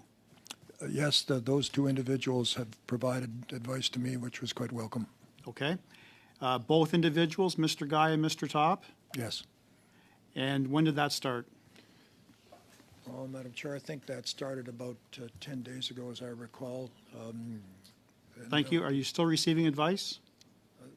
Yes, that is Thank the case, you. Madam Chair. Anyone else from GT and Company that you've spoken to about foreign interference? No, I think not, Madam Chair. Okay. And are you paying Mr. Guy and Mr. Top for their services and advice? Not at all, Madam Chair, nor, Madam Chair, are we paying for any other the informal advice that I'm receiving from a number of quarters. Thank you. At least 3 times, Mr. Johnston, you've misquoted sections of your report in response to various questions of members of all parties. It begs the question, sir, who actually wrote this report? Well, Madam Chair, the question is, I wrote the report and had considerable advice from a very competent legal team. That includes Sheila Bloc? Oh, led by Sheila Bloc, Madam Chair. And her team? Madam Chair, yes, I've been assisted by a legal team of experts. And did you receive drafting assistance from the PMO? Madam Chair, no, there would be no question of the drafting assistance from the PMO. We're completely independent in our work from the PMO. Did you receive advice from the PMO as to what should be contained in the report? Well, Madam Chair, we had continual discussions with PMO officials as we were seeking information and trying to get different... Thank you. Did you receive drafting assistance from the PCO? Madam Chair, the report is something I wrote with assistance from my senior legal team. That was it. Thank you, Madam Chair. To Mr. Chong. Thank you, Madam Chair. Through you, Madam Chair. Mr. Johnston, thank you for taking the time over the last 3 hours to appear in front of us. The core of your mandate, is to assess foreign interference in our electoral process. That's the core of your mandate. And in Canada, there is only one federal electoral process. And that is the process whereby Canadians get one vote for their local member of parliament. Everyone else in our system is appointed. The Senate is appointed. The Prime Minister is appointed, as you know, as a former Governor General. The Cabinet is appointed. Everyone else is appointed. The only electoral process federally in our system is for the House of Commons. It's the only part of our system that has an electoral process. It's the only part of our system that is democratic. It's the only part of our system where Canadians get a vote, and that is for the House of Commons. And the majority of the people's 338 elected representatives have voted 3 times in the last 3 months for an independent public inquiry. Yet you, with respect, and you alone have recommended against one. How can the government, of which you in this process you are involved in as independent rapporteur, how can you and the government restore trust and confidence in our democracy if the government continues to defy the democratic wishes of our only national democratic institution, the House of Commons? Well, Madam Chair, through you, I was asked by the government of the day to undertake a job to review foreign interference, and that including question of whether a public inquiry would be the best way to do it. After a very thoughtful consideration, we concluded that that was not, but that conducting public hearings on the matters that were not classified information would be a very appropriate way to build trust in our institutions. And that work continues to be very important, and I think we need to bring a sense of urgency to get on with that task. Just a very, maybe a quick, very different question, Madam Chair, a very short one. Mr. O'Toole indicated that the report had been sent to translation on the weekend before he had met with you. On what date had the report been sent to translation? If my memory serves me, for translation, but on the basis that we get the translation started and that there would be changes and amendments to that report within the 2 days following our meeting with Mr. O'Toole, which I again, as emphasized, was an extremely important and helpful meeting. We made changes to that report and ensured that they were in the translation. Thank you. I know time is so short, and I did let you get one extra one in there, so I'll note that. Ms. O'Connell, same time to you. Thank you, Madam Chair. And I was hopeful since my last intervention. We did receive some questions from the Conservatives on foreign interference, but it appears we came back full circle to a new conspiracy theory now of questioning if you actually wrote the report you wrote. But I think after 3 hours of desperation, that's what comes our way now. So let me get back to what we're talking about here. And Mr. Johnston, you spoke throughout your testimony today to the great care you took to write and share information that would be, that Canadians, everyday Canadians, can easily read and understand. This is something actually, as a former NSICOP member, that NSICOP looks at very carefully too. How do you write public reports that can be consumed by not national security experts? And in your report, what I appreciated so much was the comment about how you would be providing all of the information in which you based your recommendations or your findings on. You would be compiling that in an annex, and you would make it available for scrutiny. I think I wrote down, you welcome the scrutiny based on the information that you made your recommendations on. So my question to you through the chair is, do you actually think it's a reasonable line of questioning, or is it reasonable for people to question not only your integrity, whether you've written the report, what information you had or didn't have, when those very parties had the opportunity to read all of the national security confidential information, but choose not to? Do you think it's reasonable for someone who chooses not to read the information to then make judgments about what information you had or didn't have? Well, Madam Chair, let me respond to that question in very generalized ways. I think when we're dealing with something as important and as growing as foreign interference in our elections and creating mistrust in our institutions, and by the way, those enemies are rubbing their hands with glee as they observe the kind of paroxysms that we're going through. We really have to work very hard at acquainting parliamentarians about foreign interference, but the public, who really understands very little bit of, and in this blessed country of Canada, we rather consider ourselves kind of protected. We don't have to worry about that. We do have to worry about that. It does create very challenging difficulties for us, and it will continue and get worse. Thank you. And another criticism that often comes up about why certain party leaders won't receive national security briefings and review the information that you reviewed is they say they will be silenced. You have now been here for about 3 hours discussing the very nature of this report, the information. You have the security clearances. You wrote an entire report based on national security secure information. Do you feel that you are silenced from talking about these things when you wrote an entire report on it, and you've been here for 3 hours answering questions from all parties on the very matter in which has national security confidentiality in it? Well, Madam Chair, the first thing I would say, this is accountability, and that's what Parliament is about and should be about.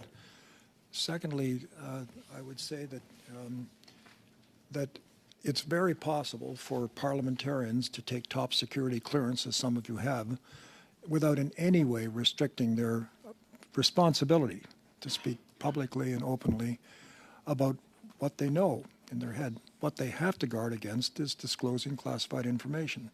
And that's the difficulty we have with public inquiries that are supposed to shed light on things. When you have a problem of you've got classified information you just can't disclose for reasons we've discussed. Absolutely.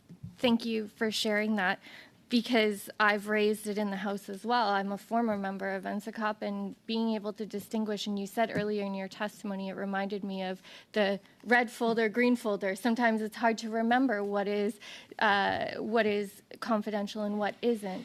But why it's so important to actually have these open conversations, that it's not a secret that you're trying to conceal from Canadians. It's about maintaining the sensitive nature of this information in a reasonable and respectful way that is ultimately in all Canadians' interest. But how do we have these more open conversations with Canadians so they have a better sense of what national security is all about in this country? I'm a teacher, and I very much believe in seeing the world through the eyes of my children and now my grandchildren. I think we have to work harder at acquainting and educating our young people about our civic institutions and the quality of those institutions and how they're protected. Democracy is a very thin veneer, and it's like a garden cultivated next to the jungle, as Hugh McLennan wrote in Voices in Time. It must be very carefully cultivated, because if it is not constantly cared for, the weeds and then the jungle will take it over. So we need the constant gardeners, and you people here, parliamentarians, are the constant gardeners. But I think we have to imbue in our young children a sense of the preciousness of this country, that we have much to protect, and that we must engage ourselves in that to be sure that the country is a better place for those who come after us. Thank you. Monsieur Terrien, 2 minutes. Mr. Terrien, 2.5 minutes. Thank you, Madam Chair. Democracy is under threat, and we have to ensure that the population has trust in this democracy. The population at 72% is asking for an independent public inquiry, and the House of Commons as a majority has asked for a public independent inquiry as well. Several experts are calling for this, and there's certain experts who are not asking for that at the beginning, but they've been convinced by Mr. Johnston's report and have joined their voice with the experts asking for the public independent inquiry. That's the only way when we can get the necessary documents to understand this foreign interference and limit it. It's the only way in which we can meet with the victims of interference in camera. What Mr. Johnston is proposing are public hearings where we're not obliging people. We're inviting victims, and certain victims have already said they will not come. Of course, it's less costly, his proposal. But how much does it cost to have a healthy democracy? Mr. Johnston said it would be quicker, but unfortunately, I think this will be shoddy work. It will be quicker, but it won't shed light. It's so fast that he hasn't met with Mr. Stéphane Perrault, who is the Director of Elections, and the Chief Election Officer, Caroline Sima. When we talk about something being done fast, I think we're saying that it's just been half done. We have to have a public, independent inquiry. That is what democracy is asking for, and the House and the population. Mr. Johnston is talking about protecting democracy, but he is not respecting democracy. Madam Chair, I think that unfortunately his nomination is a case of bad casting. He has to step aside for the good of everyone. Thank you. I have no response, Madam Chair. I think I appreciate that. Mr. Julian, 2.5 minutes. Merci, Madame la Présidente. Thank you, Madam Chair. Mr. Johnston, you ended earlier by saying you didn't meet with the Director of Elections because there were no complaints. But we know because Ms. Simard has come before this committee, and we know that there were several complaints about the question of foreign interference that are under investigation. Are you aware of the fact that the Elections Commissioner is actively investigating these foreign interference complaints about our elections? We were aware of investigations, but no findings of interference with them. And our expectation is that we would continue to follow the progress of those investigations and meet with the Commissioner of Elections to have a good discussion about those. But, Madam Chair, it's true that it's very important to have this meeting even before you take the decision to have a public inquiry or not. I've listened attentively to your testimony today, and you've talked about the fact that it would cost a bit more to have a public inquiry and perhaps it would be a bit more lengthy, but you've also admitted the weaknesses in your current approach.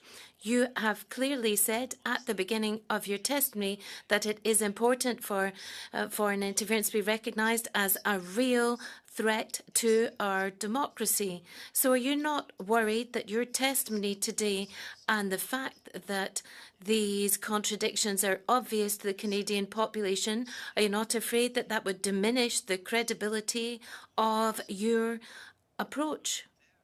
In particular, given that there are many parliamentarians who have voted against this approach. The question is, do I have confidence in the public responding in one way or another?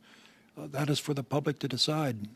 We undertook this task and did the best job we could to build trust in democracy, and it will be reviewed by the appropriate review committees, and we welcome their suggestions and their conclusions. Madame la Présidente, j'aimerais... Madam Chair, I would like to propose something. I know there are certain MPs that still have questions. Could we have an extension of 16 minutes? Mr. Johnston has been very generous, I understand, but could we have 4 minutes for each party? So extend by another 16 minutes, please. So, Mr. Julian, you want 5 more minutes to the Conservatives and 5 more minutes to the Liberals? No, 16 minutes. 16 minutes, 4 minutes for each party. Would be completed after 10 more minutes. I do believe with our committee having agreed to work through votes, if I summarize the amount of time, we're pretty close to 3 hours with the Right Honourable David Johnston. That's very generous for the amount of time. We do have resources. I think it's absolutely astonishing that we're doing this, but is that the will of members? Mrs. Sahota? Madam Chair, in a couple couple of last rounds, we saw that members didn't even ask a question. They just used their time to make their comments. So if that's how this committee is going to be running, and we've seen ample evidence of that throughout the last 3 hours, I would say no. We release the witness and adjourn for today.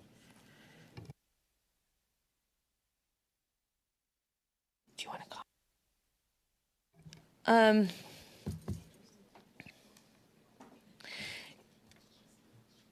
I, for one, did know who my president was at my university. I know we didn't get to ski together and hang out together, but I do appreciate the service you've offered. I come into a situation as the chair, I do need to see the will of committee members.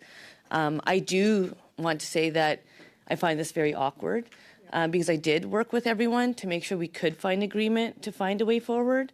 I actually thought we were quite credible in the way we did this, so I am concerned about this conversation. It will be noted. And Mr. Johnston, I know the caliber of an individual you are, so I know you're not going to say no. And so unless you want to, you can walk out right now. But otherwise, yes, I'm going to have to go with just another quick round. I apologize, at least on behalf of myself and some members. This was not the intention. And it's, who's going for the Conservatives? Mr. Chong, 5 minutes. Thank you, Mr. Chair. Thank you, Mr. Johnston, for agreeing to stay a bit longer. You mentioned in your remarks that there are 3 advisors for the second part of your mandate. Could you tell us who those 3 advisors are? No, we have not begun that at all. Okay, thank you. I wanted to focus on your second part of your mandate that you outlined in your report. You mentioned first by starting by referencing a quote on page 16 of your report. In the right-hand column halfway down, in the second paragraph of that column, you say, quote, "There is no doubt that these communities are distrustful of security agencies." That's not entirely accurate. Many diaspora communities have been pleading with security agencies to do more to stop the foreign interference that they are subject to, particularly the Chinese Canadian community. Chinese Canadians are being targeted by Beijing, and they have rejected your proposals for public hearings. They're frustrated because they've already spoken up and testified over the last 4 years in front of the 4 parliamentary committees that I've referenced many times. The government has largely ignored their pleas for help, and they've suffered in silence. They're exhausted. They want more action, not these hearings that you're proposing. And I just yesterday evening looked at a partial list of members of the Chinese diaspora here who don't want this second phase of hearings, who want an independent public inquiry. Mabel Tung of the Vancouver Society in Support of Democratic Movement, Mehmet Todi of the Uyghur Rights Advocacy Project, Chemi Lamo of the International Tibet Network, Gloria Fung of Canada-Hong Kong Link, Victor Ho, the former editor of Tsingtao Daily, one of the largest Chinese language newspapers in the country, Sherry Wong of Alliance Canada-Hong Kong, and the list really does go on. All of these civic leaders in the Chinese community and many more have expressed a lack of confidence in your first report and in this process. So how can you possibly proceed with the second part of your mandate in light of that lack of confidence from many parts of the Chinese community in Canada? Well, Madam Chair, and through you, our hope that we could encourage members of those communities to continue their work in trying to draw to the attention of Parliament and public generally of the dangers we're facing. We hope that the work that we have done, the review by NSICOP and CIRA, joined by leaders of the opposition, will provide a great deal of impetus to do much more of an active kind in providing the appropriate protection for these communities. These communities that have been most impacted by PRC interference have been asking for an independent public inquiry. They put their hope in Parliament over the last 4 years, that we would get some real action through Parliament. But unfortunately, because Parliament has been unable to do its job because of a lack of information from the government, a lack of documents, a lack of forthcoming testimony, forthrightness from government witnesses at committee, we've all in Parliament and amongst the diaspora community have now put our hopes on an independent public inquiry with the full powers of a public inquiry to subpoena witnesses, to call for the production of documents, so that the government can be held accountable as to what happened and these long-standing issues can be addressed. What would you say to those who've said that an independent public inquiry can be held while at the same time protecting national security? Reference was made earlier to the fact that we've had inquiries before, like the Mayor Arar inquiry, which dealt with highly classified intelligence information. In fact, some of that information was Five Eyes intelligence. That is the most sensitive intelligence because it comes from our Five Eyes partners and not from domestic intelligence agencies. We've also had the former head of CSIS, Dick Fadden, say that a public inquiry is possible on this matter, and we've had Dan Stanton, a former CSIS officer and manager, also say that a public inquiry is possible. We've had the former Chief Electoral Officer of Canada say that a public inquiry is necessary. So in light of all these calls for a public inquiry, how can your second part of your mandate restore confidence in light of all these calls? Madam Chair, through you, I would say there are other experts, including Ward Alcock, for example, who have suggested public inquiries are not the appropriate way, and Justice O'Connor, following the Arar Committee, made the same point. So there are differences of opinion on that, and those are reasonable. What I believe is that the work of our group, the Special Rapporteur, in fact, will provide a great deal of pressure and impetus on the government to act with greater acceleration on improving our system of dealing with foreign interference, and that the work that we will do over the next 5 months will add very considerable effort to that, so that I'm quite hopeful that we will see some very considerable action over the course of the next few months on this very important challenge. Thank you. Mrs. Romanado? Thank you very much, Madam Chair, and I'd like to thank Mr. Johnston for extending his stay with us for another round.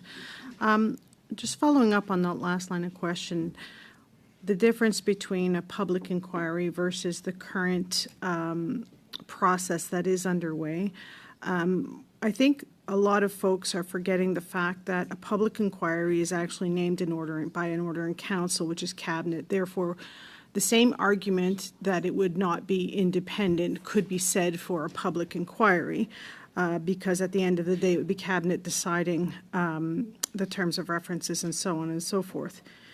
We know that, Mr. Johnston, you've done the work of interviewing various people with respect to foreign interference. You've looked at the documentation. You've written a report. You will be conducting interviews and public hearings, which of course could include going in camera for those who may not want to, out of fear, testify. That would be the same situation in a public inquiry situation. If they're afraid to testify before you in a public hearing, it could be the same thing for a public inquiry. So the difference doesn't make sense. But you've offered that some meetings could be held in camera for those who would like to testify and any concerns they may have.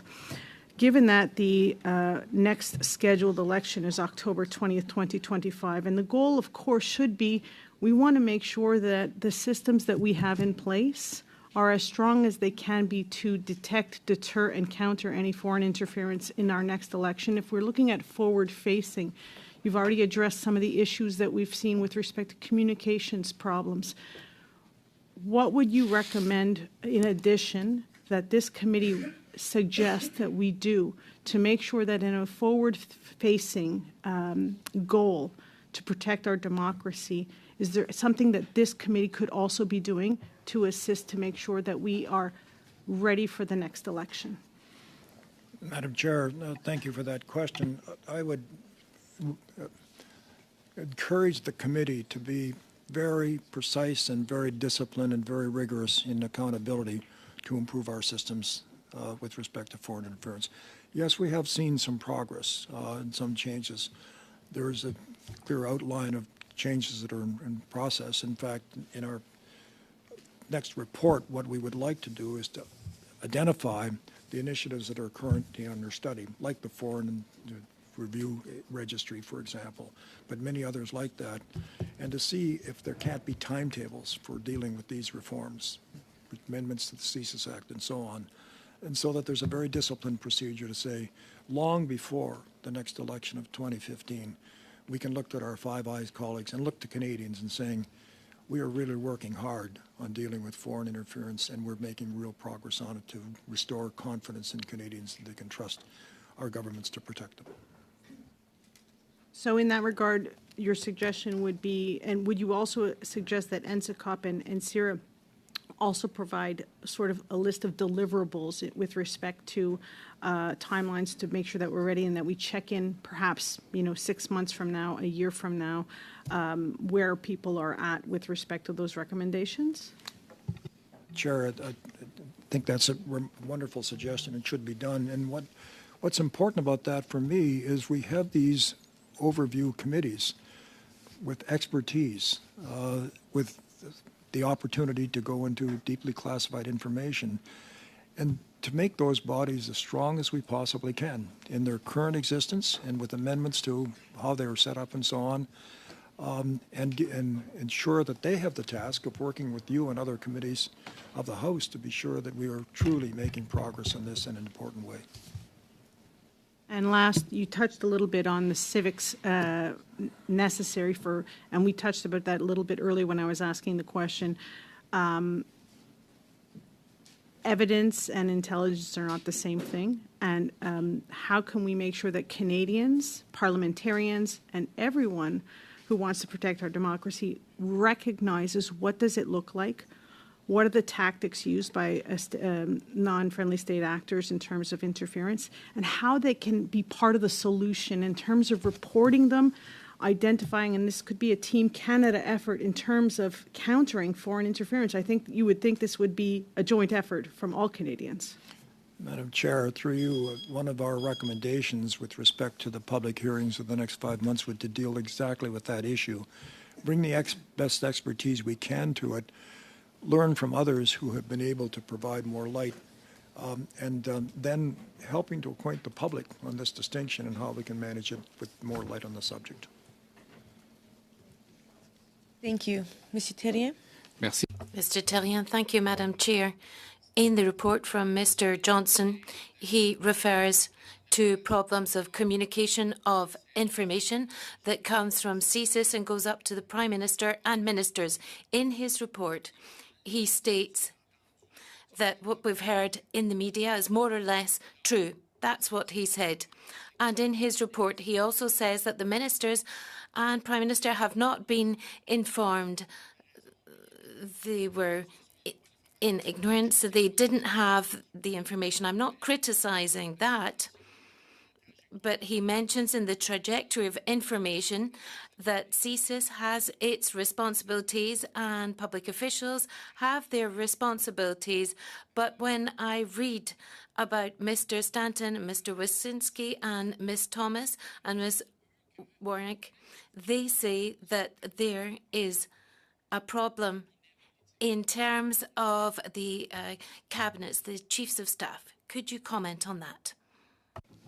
Madam Chair, I agree entirely with the member who's just raised the question that we have much improvement to do in how we crystallize information, how we move it into responsible hands, how we ensure appropriate action is taken and have accountability for it. We have much work to do in that, and that's the task we should get on with urgency.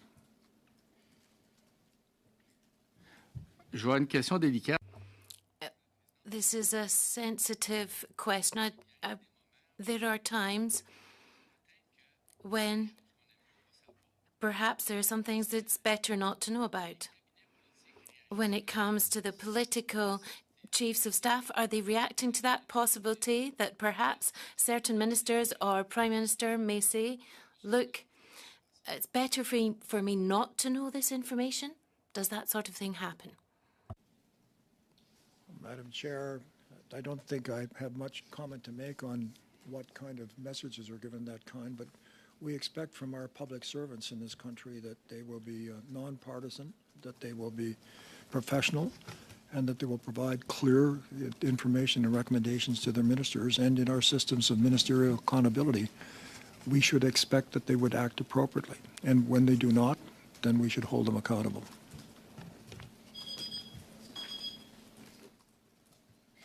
Merci. Mr. Julian. Thank you. Mr. Julian. Madam Chair, and thank you, Mr. Johnston, for your generosity of time in allowing us a few extra questions. I want to come back to the issue of the contributions of Sheila Bloc. In questioning, you said that Ms. Bloc had contributed financially to other parties. What are you aware? Which parties has she contributed to? My understanding is that her contributions have been quite widespread, and I think she has supported people in political office that bear other than the Liberal qualities, but I don't have specific information I can give you. But she had told you that she had contributed to other parties as well? I think that she has, yes, been supporting, prepared to assist other former students and people who have been affiliated with parties other than the Liberal Party. In response to a question from Ms. Kwan, you said the appearance of a conflict of interest has to be fact-based. Those facts of her frequent contributions to the Liberal Party are part of the public domain. Do you not understand why some people would question that appearance of a conflict of interest when those facts, we're not talking about speculation, those facts are before us? I don't understand the question. I'm sorry. You said an appearance of a conflict of interest needs to be fact-based. Yes. She's factually given thousands of dollars to the Liberal Party. So do you understand why people see that as an appearance of a conflict of interest? Madam Chair, as I said before, I don't see Ms. Bloc's providing contributions to political parties as a conflict of interest. I think over a period of 15 years or so, it's I think something like $300 or $400 to the Liberal Party. But my understanding is that she has made contributions in a wide direction than former students and so on. It's been thousands of dollars. My final question is, in your report, you said there is no evidence of illegal donations, but the only way to get this information we know is through the complaint process through Elections Canada, the Commissioner of Elections. That was certainly the case in the Dean Del Mastro case. Was that done? Was there any evidence around auditing campaigns? And since you didn't meet with the Commissioner or Elections Canada, how did you base that conclusion? Well, based on the fact that our understanding from those officials is that there were no findings of fault and certainly no activities leading to charges with respect to the 2019 and 2021 elections. With that, the Right Honourable David Johnston, you've been very generous with your time today. On behalf of PROC committee members, I want to thank you for letting us know when you were able to appear and responding promptly to our communications to you right away. We wish you and your loved ones well, and thank you for your service. With that, PROC committee members, we'll see you on Thursday. Keep well and safe. Thank you. Meeting adjourned.